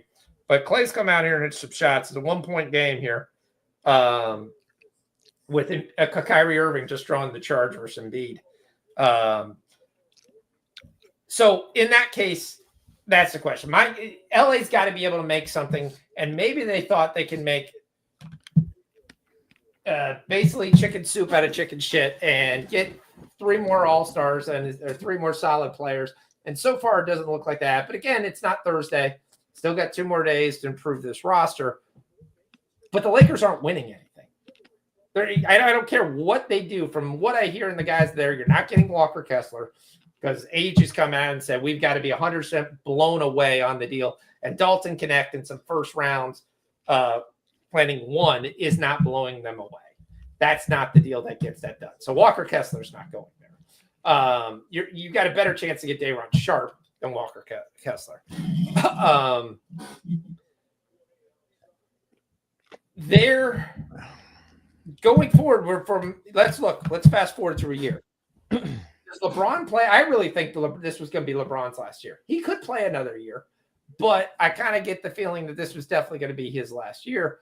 Because if you're Luka and you're going to re-sign that deal, you're looking and saying, who is on that roster that you're like, yeah, we can build a championship with? Austin Reeves? I think Reeves is the one guy they could deal before Thursday to bring in help because he's got a contract size that allows them to get a solid player. Even though he's a solid player. And that's my take on the deal. If you can keep him a generational type player, yes, Luka could be He's a very good scorer. You should have a superstar if you can re-sign him on your league. That's fine. He plays zero defense. He plays zero defense whatsoever. So he scores 30, but people forget he gives up 25.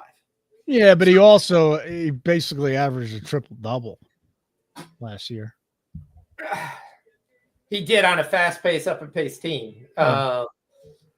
Again, he's had some injury issues. He's definitely not in shape. LeBron could get him in shape. Yeah, that's right. He could. There's lots of guys who've always could get a guy in shape, and maybe that will be the best thing for his career. And maybe it works out for the Lakers. Still don't think the Lakers are winning anything anytime soon. And you're going to pay a guy $300 million. So I don't know. I don't think it's as bad as a deal as everyone says it's the worst trade in history. Because I do think if you were Dallas, you looked and said, how do we beat OKC? Because they're the best team in the West. There. Well, OKC scores a lot of points in the paint. They get a lot of layups. They get a lot of short-side shots. All right, so if we had AD and we had Gafford, that's not happening. You're not scoring in the paint. And we can still score. We can still get points. We can still move the ball. We have advantages on the size. So it'll be interesting to see how it works out. But if Dallas makes the NBA Finals, then I don't think how you can be against the trade. Okay. By the way, if Gafford's hurt, doesn't AD have to play center? And he's not going to be happy about that? Yeah, but Lively's coming back eventually, too, by the time the playoffs roll around. Did Exum play in the second half? What the fuck? I mean... Yes, Exum played in the second half. He was 2 of 4. We're not done yet. We're not done yet. It's 5 seconds. And, well, we're not technically done. It's 5 seconds. Philly's going to be taking some shots. They're up 1. Exum is actually back in the game, though, when Gafford came out. So someone's going to take a 3. I don't think it'll be Dante Exum. I really think it's going to be Najee Marshall or Kyrie here. Taking a 3 with 5 seconds. But we'll see if Embiid makes both of them. They're only going to be down 3, so it's not terrible. We got Cleveland's down 12. Porzingis is having a nice night. We need Brown to get back in the game. Foul trouble definitely kind of hurt him there. We did catch Mitchell, by the way. He's 24-7. So. Let's go. Yeah, we will take that. Yeah. We're not going to catch Mobley, though, so it's just going to be a push. So push. All right.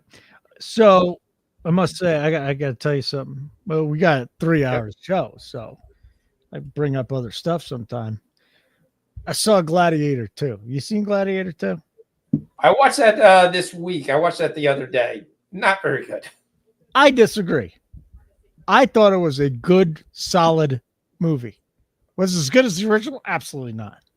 No. Was it a good movie? Yeah.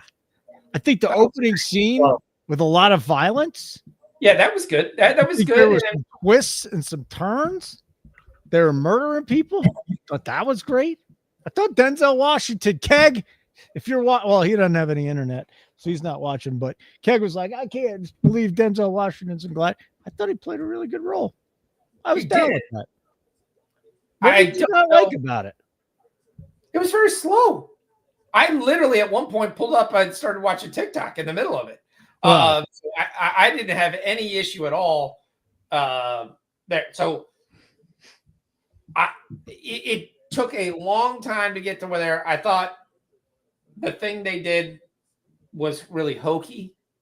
I also kind of thought, okay, how do you know someone's truly? There's no DNA testing. We'll just say that. Yeah. So anybody could say they're somebody. So somebody look and go, you must be there because you have the hair color.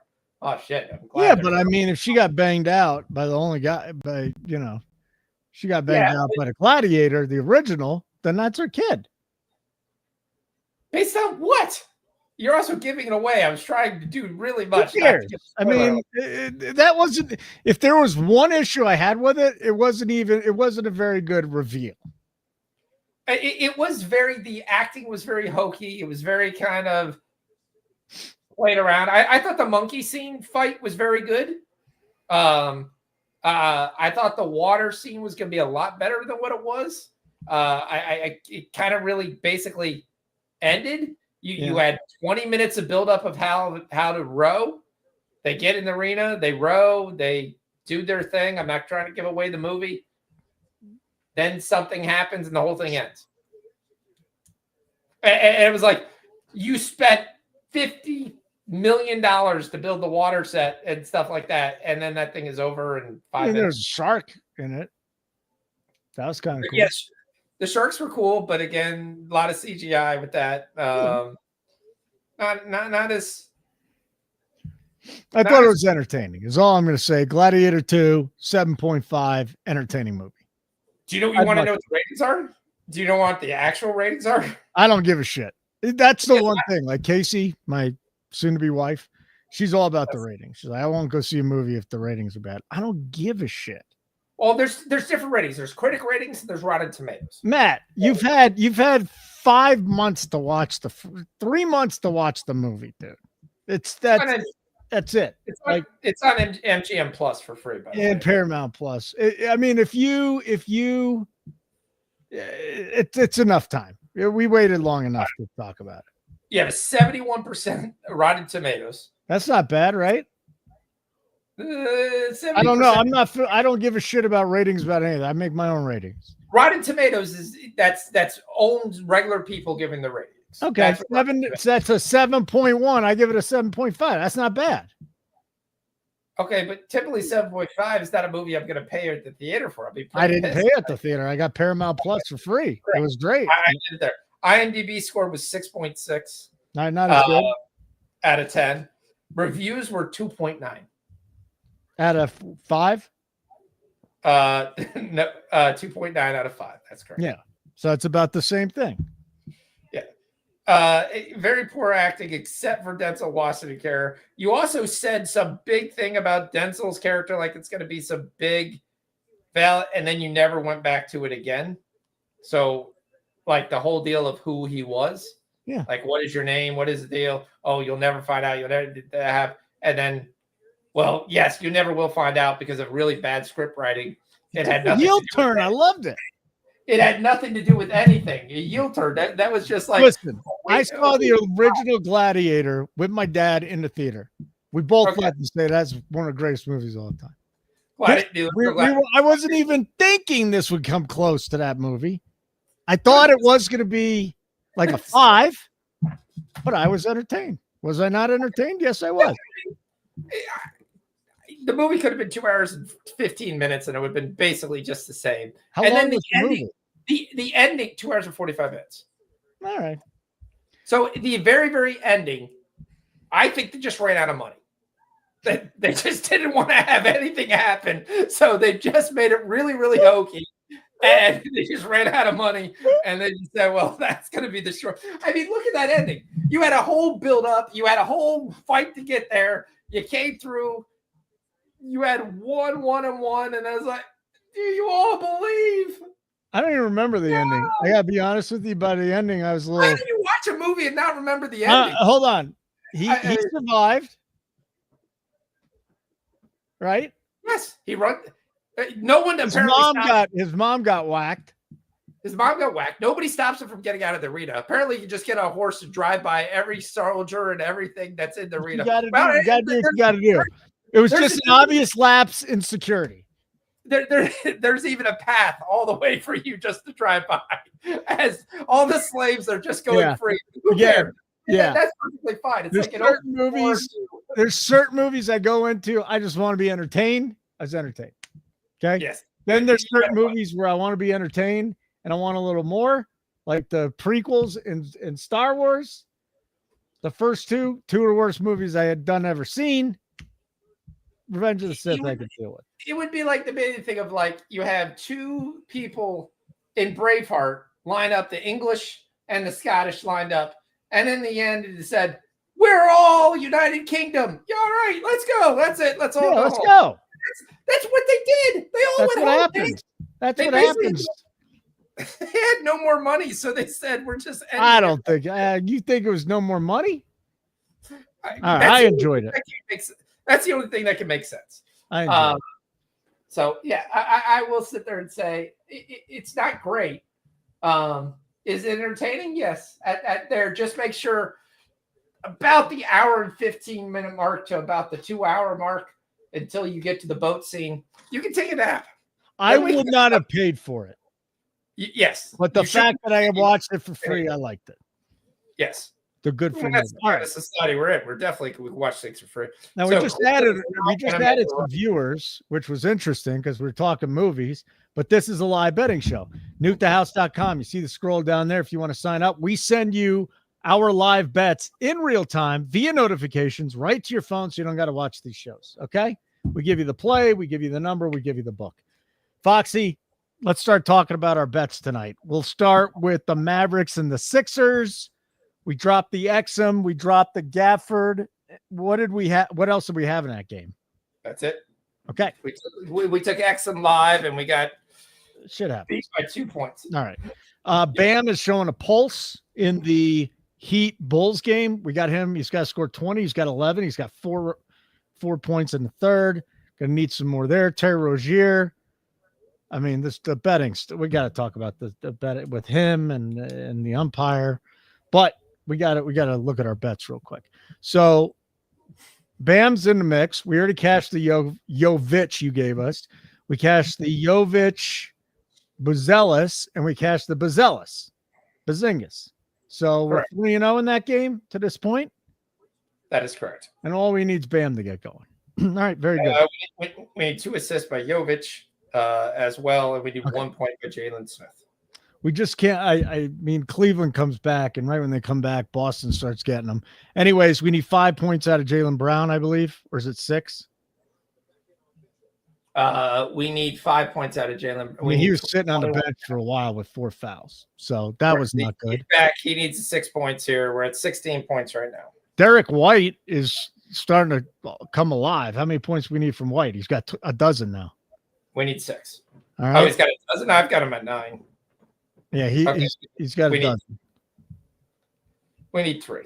Okay. So we're definitely in the mix with 8 minutes to play. And how many minutes you think he's on the floor with 8 minutes to play? All of them. Beautiful. That's what we needed.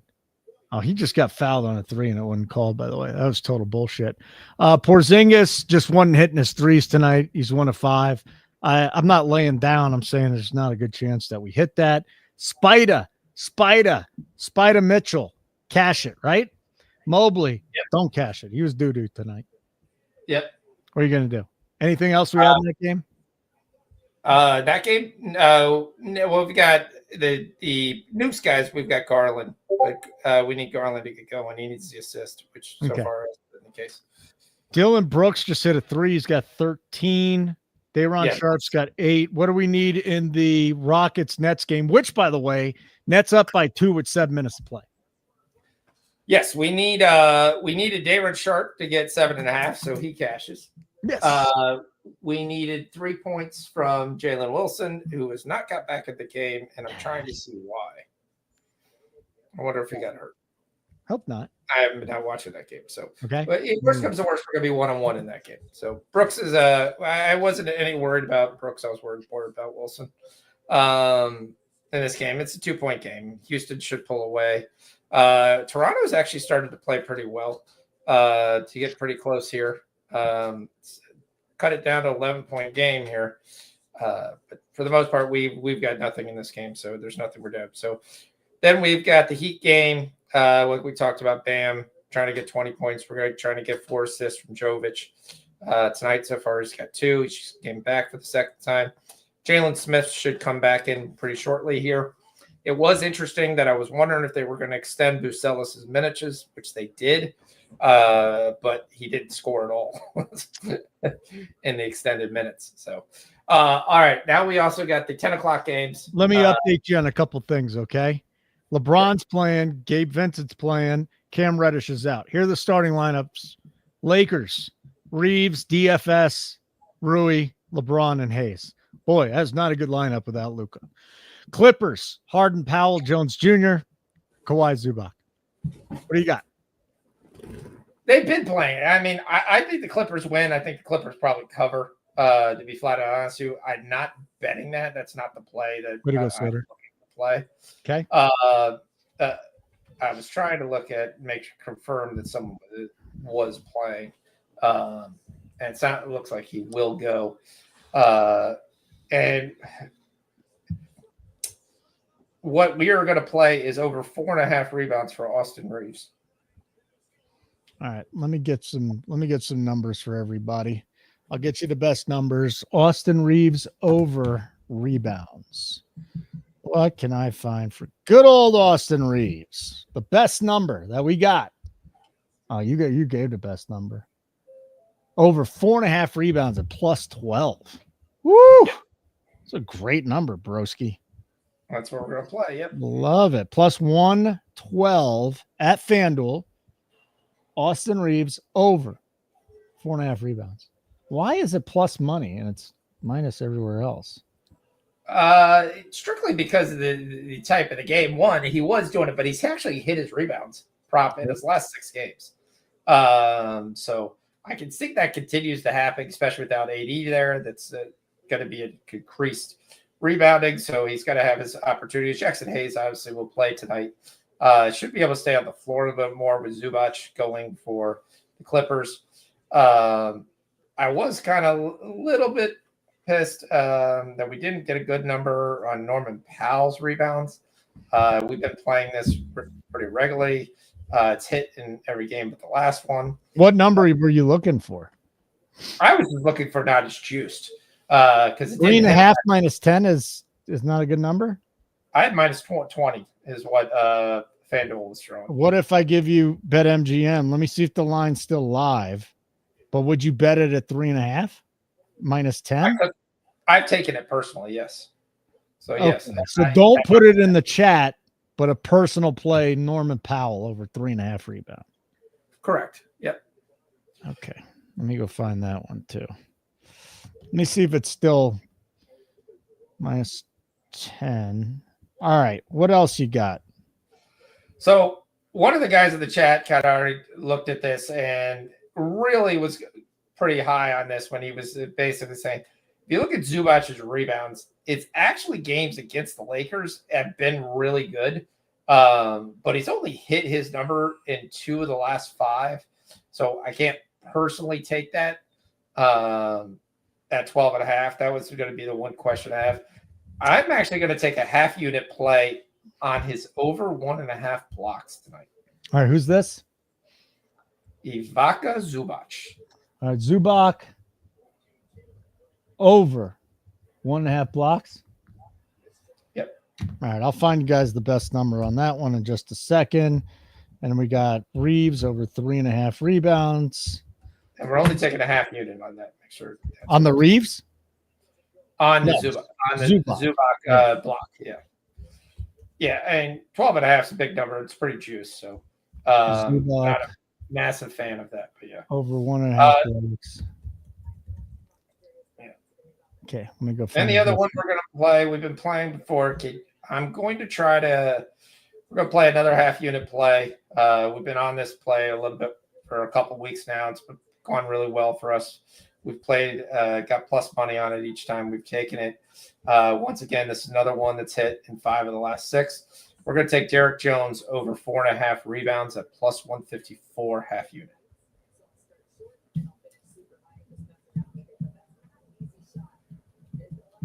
Okay.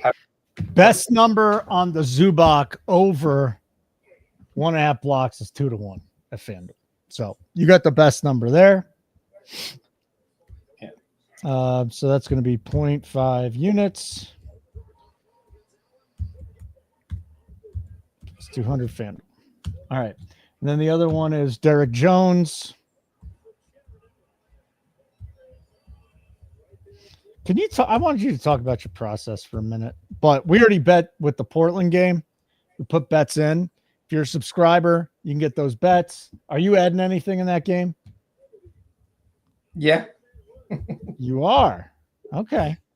Are you giving those out or are those personal plays?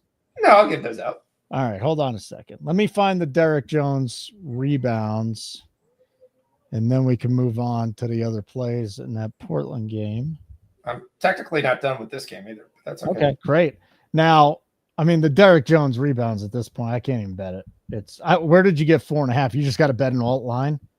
I bet an alt line. Yeah. So it's a 5+ rebounds. Yeah, you can get a FanDuel 5+ Derek Jones over 4.5 plus 154 for Plus 154. $50. Yep. 154 FanDuel. Then we're gonna play LeBron over 8.5 rebounds. 8.5 assists. Sorry. What do you like about that one? Just no one's there.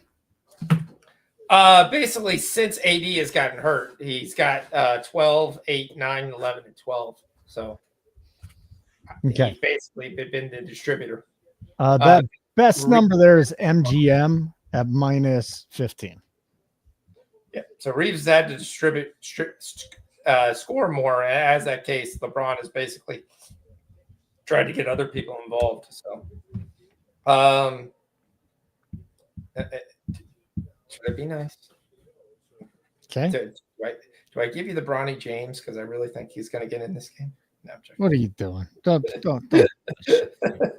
Fuck that guy. Hey, we hit the last Bronny James bet. Did we? No. Oh, Yes, you did. I couldn't do it. I just couldn't do I it. had to actually put in there, yes, that guy. Yes, that guy. You actually put that in there? Yeah. That's great. So, Cav got this down to 5, by the way. Let's go. Let's go, Cavs.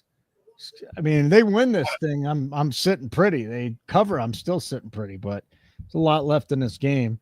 So we're still waiting on the Porzingis. And where's White as of right now?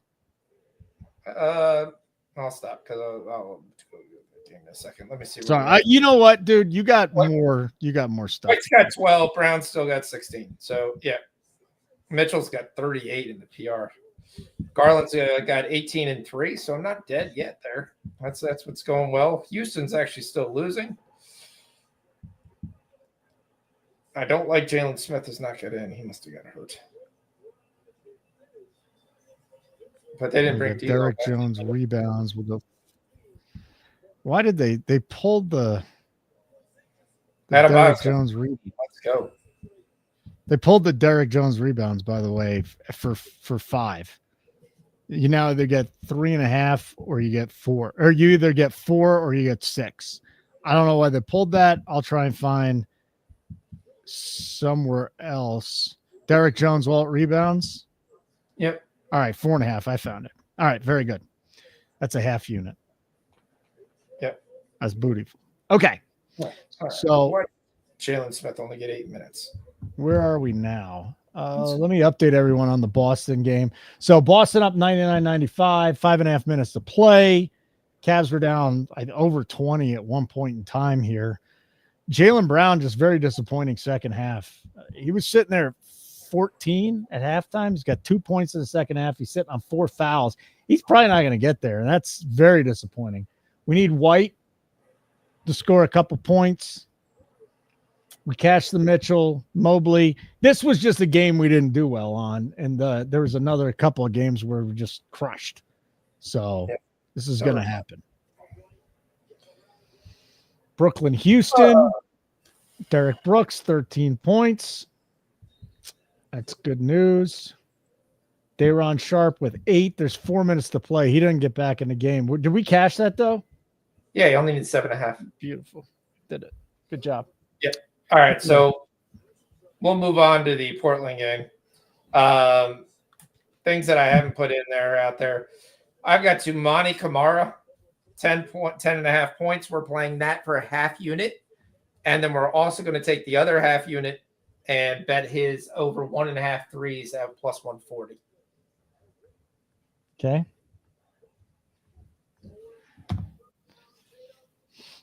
It's Tumari, right? Tumani. Toumani. Toumani. Yep. Yeah. Tumani Kamara. And Kamara's with a not Alvin Kamara, it's a CAM ERA. ARA, I should say. That's great. Over 10.5 points. Half a unit. Let me go find I think you probably got FanDuel really, for the most part, does have the best numbers in game. Sometimes you get an MGM, and sometimes you get a Bet Rivers, but for the most part, FanDuel's going to give you the best number. So Kamara, 9.5 points is minus 15 at DK. Is that a full unit play? Yeah, that was a half unit play. Yeah, but if you can get 9.5, would you bump it up or just keep it half? Yeah, I'll take the unit. I'll take that at DK too. All right, I'll take it. So let me go. So if you're betting the Kamara, I'm just saying FanDuel usually has the best numbers. Let me make sure that didn't change, because once in a while the numbers will change from unabated and they'll shift pretty quickly. But if I can find the Kamara, we're going to put a full unit down on him. I mean, it's a full point lower than everywhere else. Yeah.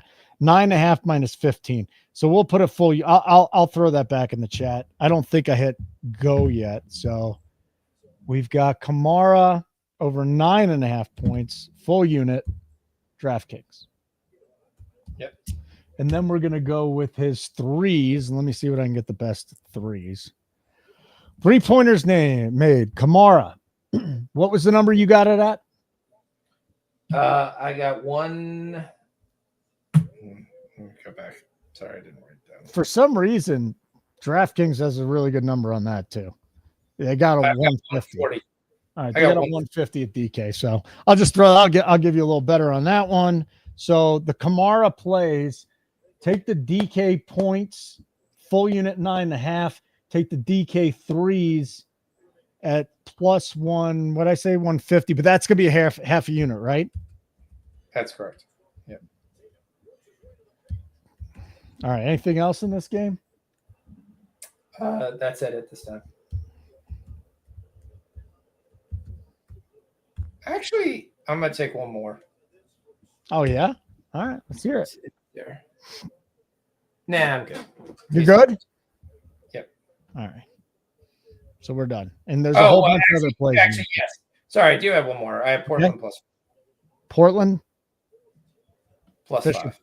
Official play. Yep. Trailblazers plus 5. Let me find the best number on that too.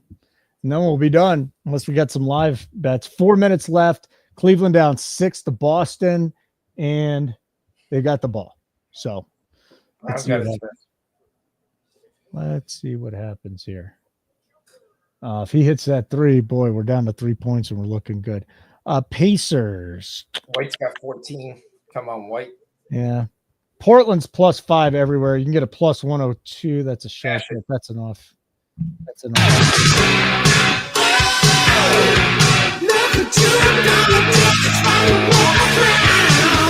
Is that White? Derek White cashes back-to-back threes. All right. 5-11 threes. So White comes out of nowhere. Let's have him go.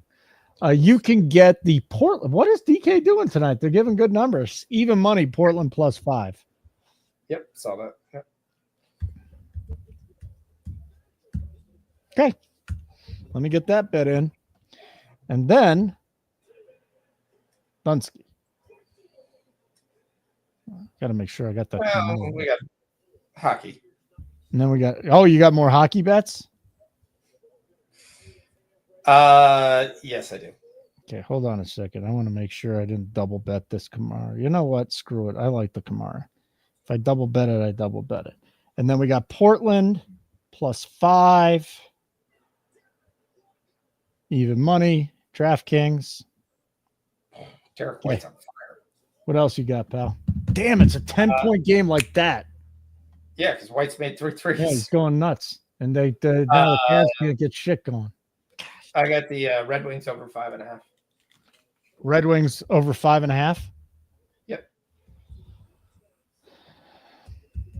The game over 5.5, I'm thinking. Yes. I'm not taking them this or 5.5. No, that's not. All right, I'm going to stick with the side there. What'd you get the juice at? -10. Okay, and that's a FanDuel? When I took it, it was at DK. Oh, it's DK. All right, I'll go check the line on that then. And we'll see if we can get the best number for everybody that's watching the show. Welcome in. Big mess. Thanks for hanging out with us here. He's Foxy. I'm Holden. Nuke the house. Home of the live, best live bettors in the world. And we give you real-time in-game betting notifications right to your phone. So you don't have to watch these shows. Big Super Bowl show coming up on Sunday. Looking forward to that. And then let's look at the total for 5.5. At this point, you can get a minus 13 at Bet Rivers. So that's what I'll put, minus 13 at Bet Rivers. Okay, cool. It's a ton of bets. Looking forward to sweating them with you, pal. We'll be on for another half hour or so. We'll take care of that. Portland money line first half plus 130 from Onyx. He's always giving us stuff. Let's review Mel's betting card. All right, Mel, put it in there. I didn't have a chance to tell you tonight because you said that most of the games had started. So if you got late stuff, throw it in there. But she must have had a good night if she's saying that. Throw it in there, Mel. All right, let's review the status of Mel's reporting. Well, again, everyone seems to be getting ready for this nation's whatever. And so in honor of that, no one's playing any defense. For the hockey. So, yes, the games they're played are 5, 3, 7, and 9 so far. Winnipeg's up 2. Vegas and the Islanders have 3 goals, but there are only 7 minutes left. Got a shootout in New Jersey, Pittsburgh, so that stops at 4. So we definitely have some goals going tonight. I'm going to drop 1.5 units on this Cleveland stuff. Once they get their stuff together, that's going to suck. Donovan Mitchell, 41 PRA tonight. Just a terrific bet there. What state are you in? Tennessee? Is that where you are, Fox? Maryland. Oh, that's right. Eagles. I just got a map here where everybody's betting. Go look at his shot chart. His shot chart is about 6 inches from the rim. Who? Mattis Bacelis. Oh, well, we like that because we wanted him to score, and he scored for us. Yeah. And he's got 21 points tonight, and they've let him go without Levine there and just kind of there. And he also has a little bit better size. They're teasing us with a little pulse here, buddy, with the Islanders. 2-1 VGK. Islanders over VGK. We're on the over 5.5. It's a show play. 7 minutes of play. So we got a couple goals in the period. We need a couple more. Jovic just got 17, so he gets his 11.5 pretty easily. All right. Here, look at this. Cleveland down 4 now. They just won't go away. Now they're down 5. 25 seconds left. They're not going away. This is fun to see, fun to watch. I was trying to look up what happened to Jalen Wilson. Brown just hasn't even been out there, man. Jalen Wilson, someone probably is betting on him, and then that was not good. Come on, Cleveland. Of course, Twitter thinks it's a complete error, and they're like, reboot him. He just didn't play. No, you don't get a reboot. It sucks, but yeah. A what? A reboot? What the hell does that mean? So Prize Picks an underdog. If the guy gets hurt, they will just reboot it, which is just avoid it. Okay. So that's nice. It does appear he got really hurt. He actually played the first half and the second half. There's no way in the world should you ever reboot this. They just sat him.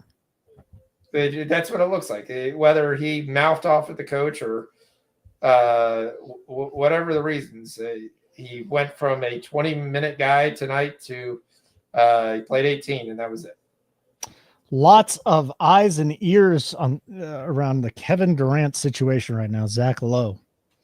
Well, a lot of people are talking with it because they're trying to see what Phoenix is going to go, because this team does not appear that it's going to win a championship. doesn't appear it's set up to win a championship. But I honestly would just go through the playoffs. And if you're going to blow it up in the summer. Don't blow it up right now unless someone's willing to give you 5 or 6 first-round picks like the last couple guys have gone through. But again, Phoenix is over the cap. You've got to match salary. I don't know his salary off the top of the head, but I can't imagine that it's under $30 million. So it's $49.86 million. So you've got to give the Suns 110% of that. So you've got to give them about $50 million. They can't take that in the aggregate salary. So you have to give them a player with the max majority of that. So who are you getting to basically be able to make this deal go through? So, I mean, it's a 5-point game with 15 seconds. I don't think this is going to work. All right, Mel. Are these later? I haven't followed the hockey as much tonight. Are these later plays? No, Fantilli's already played. Ratnan's already played. The Oilers were already playing. So this thing's the Flyers, I don't think have played yet. Okay. No, they have played. They won 1-0, and the Habs won. The Habs win. I don't know who the Habs. Oh, Habs play San Jose tonight. So, yeah. All right. Let me see where I'm at on this. I can't remember what book I bet the goddamn Cleveland at. Houston's up 3. Cavaliers plus 7.5. Okay, that's good. So they're down 5. Yep, Tatum missed the first free throw. He's got a second free throw. All right, so if I can cash this, that's fine. I'll get 3/4 of a unit out of about a half a unit out of it, actually. Okay, that's fine. As long as Cleveland covers the 7.5, let's go. Now I hope I don't have 6.5 somewhere else. It's a 6-point game, though, and Cleveland's going to take. What you hope is Cleveland takes the shot. If they make it, they foul. If they don't foul, and they just end the game. Mm-hmm. To lose this as their Bucelis did have 3-pointers. I apologize. Last time I looked, it was all dunks, basically. Like with 15 seconds left, if they miss a 3 and there's like 9 seconds left on the clock, are they fouling down 6? Probably. Some teams, you just question out there. The way with this game, I wouldn't be shocked. They definitely will foul. Jalen Wilson really did screw us tonight. What the hell happened there? Yeah. That makes sense. He's done that a couple times this year, though. We have said that a couple times. Yeah, a couple games where I thought he was going to have really nice games, and he came out and just laid an egg. Oh, so I did take a half unit on Cavs plus 6.5 and a half unit on Cavs plus 7.5, and then I had them on the money line. All right, so I could still squeak out a little profit here. Let's go. Probably 0.4 of a unit if they cover this 7.5, and I'll lose. What? I'll lose a little bit. They don't do that. The one thing you got to worry about Bucelis, and this is what guys don't look at. Bucelis has 21 points. Yeah. He's got a +1 plus minus. It's terrible. Now he's got 24. Now he's hitting 3s. You're saying that's not good. No, I mean, if you're scoring 24 points, you should be leading when you're on the floor, that your team's not just basically only up 1 point when you've been on the floor. Yeah. Right now he's got the stroke, though. So trying to see what there. So, I mean, we'd like him to actually pass the ball. So Jalen Smith could score, Patrick Williams could score, but right now they're all just watching Bucelis shoot the ball a lot.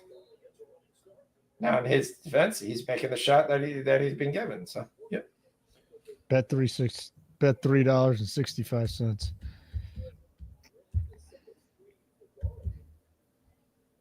Garland 25. Oh, he's got the 25. Yeah, that's it. He just really didn't. They didn't get any assists really tonight. I mean, Mitchell actually got the assist, but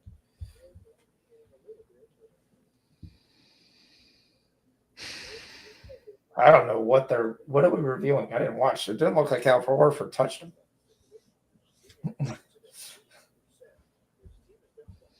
What Ovechkin? How far is Ovechkin behind?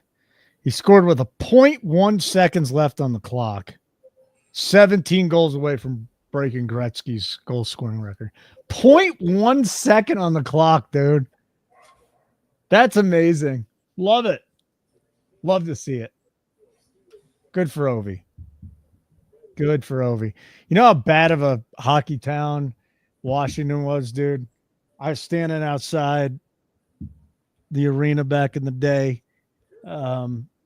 Ovechkin pulls up in his convertible with the beautiful redhead, with a beautiful Russian girl. And what happened? Nobody noticed it, dude. Nobody. But nobody knows most hockey. They won a cup now. Come on, Ovechkin, one of the greatest, possibly the greatest goal scorer ever.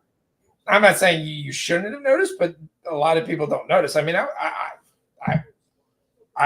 when my dad was here, we were 3 years in a row season ticket holders. So yes, so I've been a season ticket holder for hockey wherever we've gone. So I always enjoyed the games. The arena was packed. It was a good time. We were right there in the lower left, about six rows off the glass. So I mean, it was a good time. Hockey's a blast to go to. It's my second favorite sport to go to in person behind a good college basketball game, like a tournament. The Stanley Cup playoffs are just next level. If you've never been, I don't care how much you hate hockey. It's intense, man. It's absolutely wonderful. By the way, can we get some points here from Cleveland? Nah, we're not going to get it. Don't foul. Don't foul. Foul. Don't foul. No, they're done. They're not fouling. So 7.5. Have there 7.5 comes home. They win by 7. All right, so I lost 0.9 units on that one. Son of a bitch. Got hooked on one, cashed the other, and the money line was dead. All right, no problems. Onyx hit a plus 175. Mel's complaining to me. I don't blame you. Says he gave you a card of 545. Yeah. I guess. Were we on the air? I guess we were on the end there. Yeah, I didn't know. All right, we're fine. We'll be okay. Sad that you didn't tail anything. Yeah, I am too, because she won a whole bunch of bets. You did it really good. Yeah. She usually does well. She's sharp, man. She's a sharp bettor. Down with that. Thoughts on going to El Salvador for a honeymoon, since it's all safe now? I don't know anything about El Salvador, but There's not beaches. bad. Hey, where did you go for your honeymoon? You'll laugh. I went to the Caribbean for part of it, and then I did something my folks did that. So I've always wanted to do the same. Swingers Club? No, we went to Disney World. Oh, that's cool. I did Disney for 4 or 5 days, and then we did a Caribbean cruise for 4 or 5 days.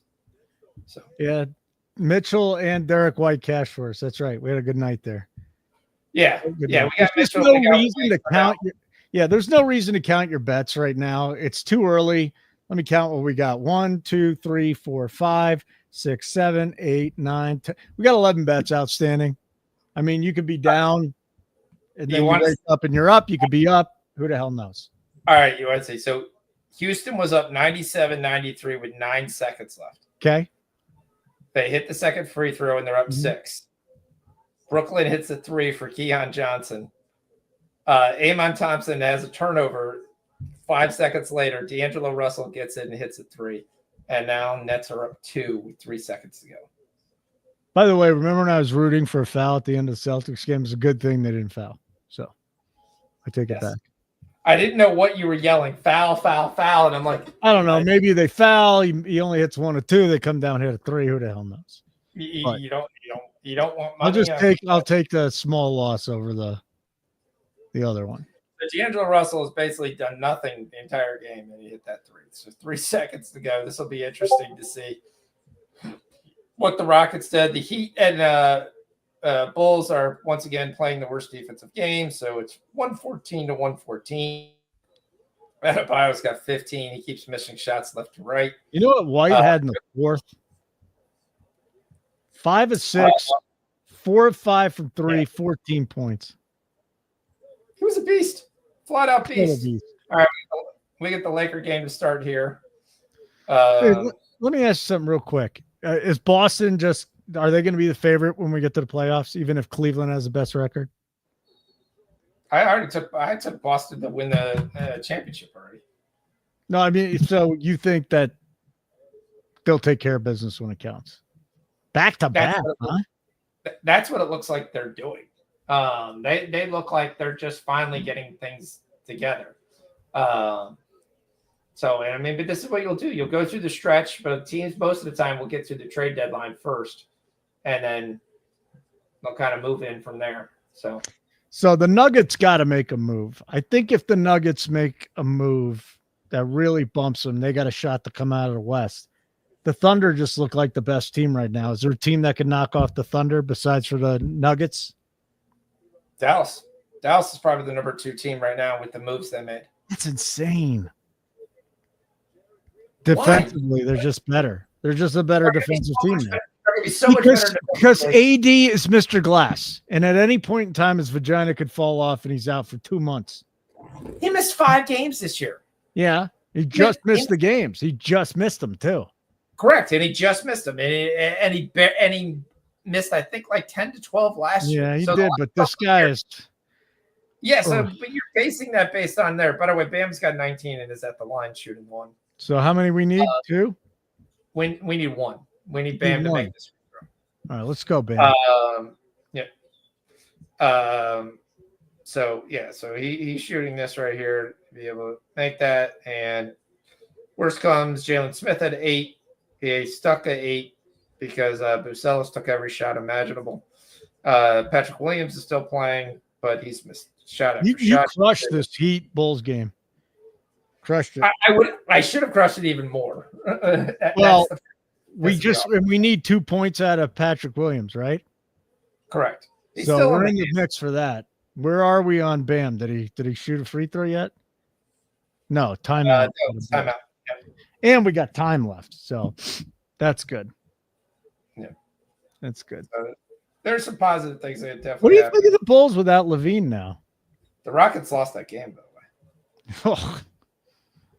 What do you think of the Bulls without Levine? I mean, they're a bad team to begin with, but how bad are they going to be?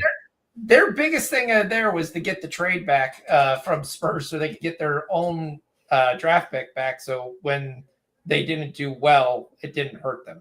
Yeah. So, I mean, that was their whole deal with Levine. There's a puzzle with Levine because you look at that Bulls team when they had Levine, they have talent. So the question is it Billy Donovan? Is it what is the issue? Reeves just got his first rebound, so that's good to see. What was the issue? You have some guys that don't make sense. Like to me, Io, Kobe White. Io's a great defensive guy that you'd want to bring off the bench. Io Sumo should never be starting. Doesn't have a really good, consistent outside shot. He's not a 2 guard. So when you start him with Kobe White, but he's not really a point guard either. So he's more of a guy that, hey, you bring it off the bench. Hey, just go ahead and make some things happen. Vucevic is a 20 and 10 guy. Levine, we talked about, is already a 25, 30-point scorer.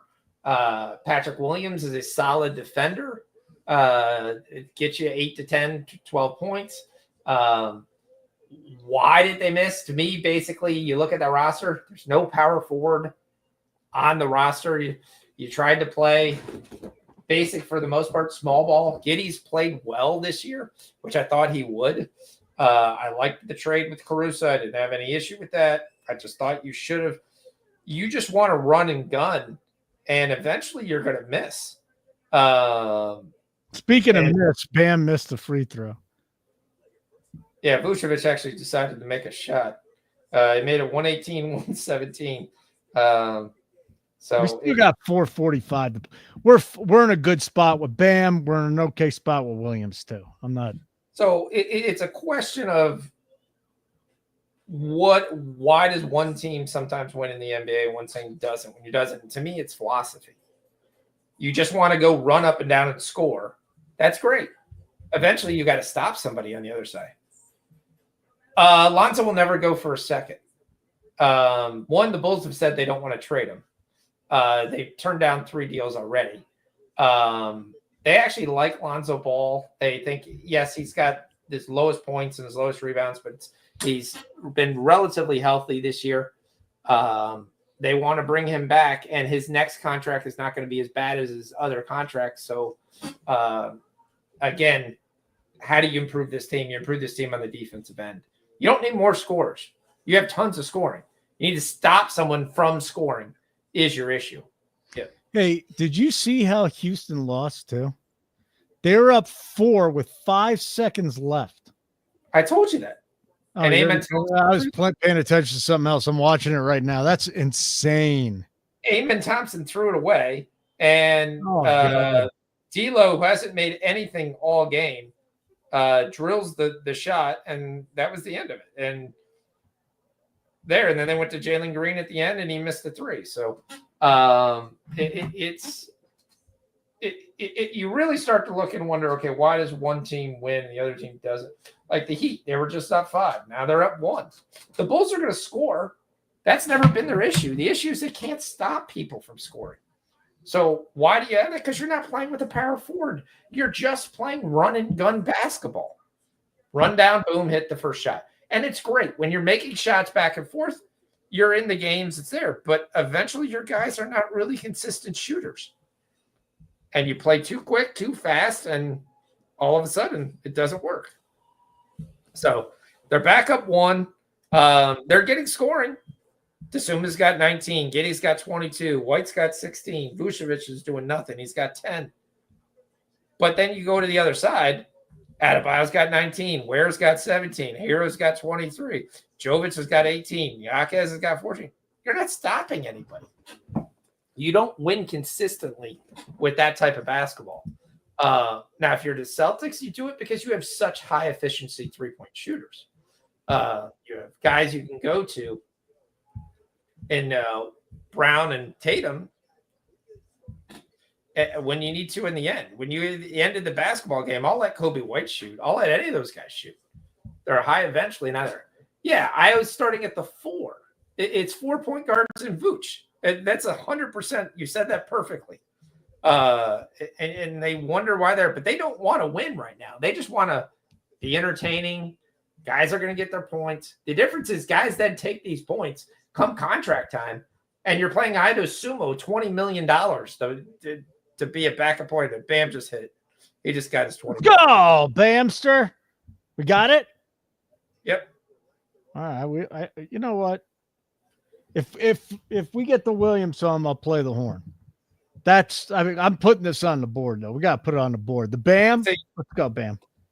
Why was Vucevic versus Khalil Ware tonight? Yes, Ware's a little taller guy, but he doesn't have anywhere near the size to be able to hold up Vooch. All of a sudden, Vooch has decided in the 4th quarter to take shots, and he's scoring pretty easily.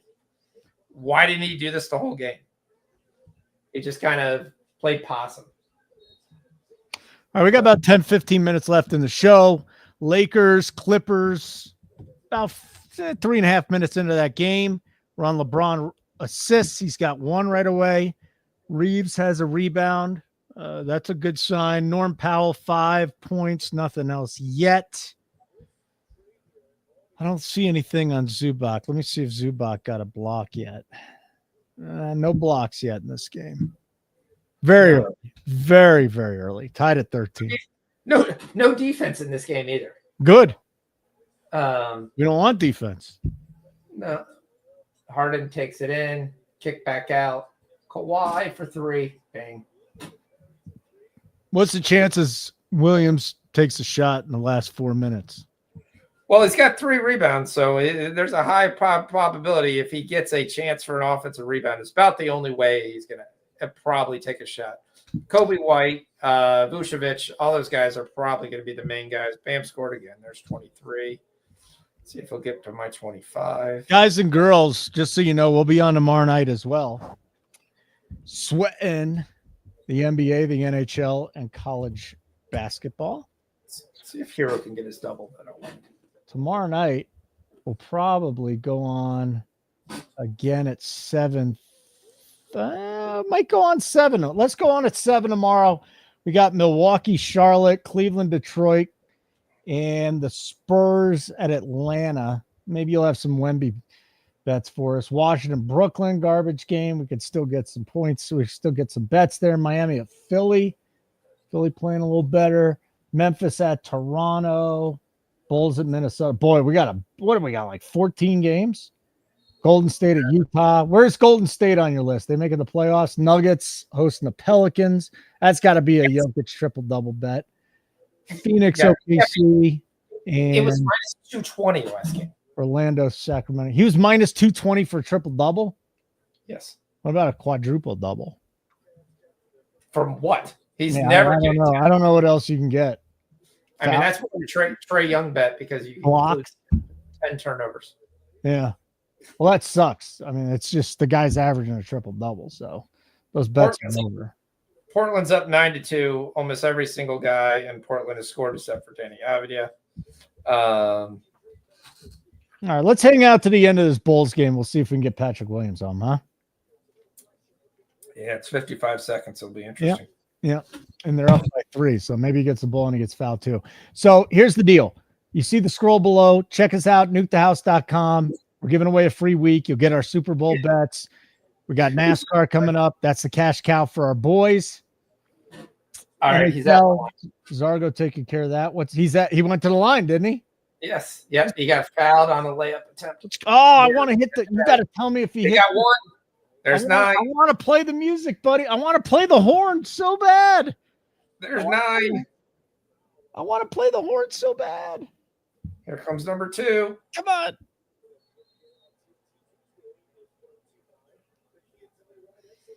Now let's change guys out first. Let's do that. I want to play the horn. I want to cash Williams so bad. Yes!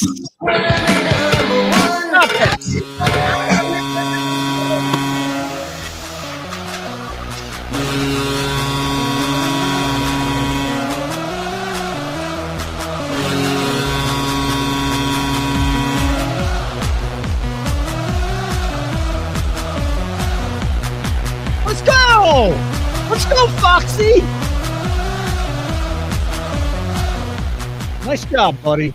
Add a way to end the night. Yep. Win. We covered late with Bam. We covered as late as possible with Williams at the line. This is good. Good night tonight, pal. Jovic cash. You murdered this Heat Bulls game. And we made a lot of money. Like I said, this is the thing to go for because there are a lot of guys. I mean, now Bucelis is going to have some ungodly line next time. But as long as it's under 15, he's been playing well. And if he's going to get these extra minutes, it's going to be a chance. He's not going to shoot 4 for 4 from 3. He's not that great of a shooter at this stage of the game. But guys that you could parlay, Bucelis 10, Williams 10, Giddey's probably going to be right around the 20-point score. You could probably sometimes get Jalen Smith. Don't know what his problem was. He only played 14 minutes tonight, so only got 2 small blips, which was a little bit interesting tonight. Don't know if he was a little bit under the weather or what the deal was. So tomorrow, SGA will get 40. I mean, you got to be taking the first quarter over on SGA. They are playing him 12 minutes a game. They even bumped that up, and he still hit it. I mean, it's going to be eventually the books are going to get wise to this, but so far they haven't. But we shall see. I mean, that's definitely something to look to play. But again, here's the one thing I caution anything at the trade deadline. The last 2 days of the trade line are generally terrible because you have guys who hear their names and they're more worried about whether they're going to be dealt and whether they really need to give an effort for a team they're not sure they're going to be playing on. So you do get some crazy general games because of that. So keep in mind on that. Some guys get last minute held out because their name gets mentioned in a trade and that team doesn't want them to play. So they pull different guys out. So we got 3 7 o'clock games tomorrow. We got 3 7:30s, got an 8, got a 9, 2 9 o'clocks, a 9:30, and a 10. So, yeah, we only got 3 NHL games. We got a pretty decent slate of college basketball too. So, Duke's back in action. They're gonna beat the crap out of Syracuse tomorrow. Love it. So. Hey, great job tonight, buddy. Want to let everybody know about 15 minutes before the Super Bowl finally kicks off. I mean, who the hell knows? They say what 4:30 my time. I mean, it could be 30 minutes from the national anthem and everything. So we'll be on for the Super Bowl. We'll be on tomorrow night, 7:00 Eastern time, right here. Nuke the house. Subscribe to our YouTube channel. Foxy, great job tonight, buddy. Gerardo's throwing in a little BYU. I got a BYU UCLA money line bet. So we'll see what we got there. Should be a very good game. Great work. We could really have a big night if these 2 late games hit for us, pal. For Foxy, I'm Holden. Great to be with you this evening. Meet the house.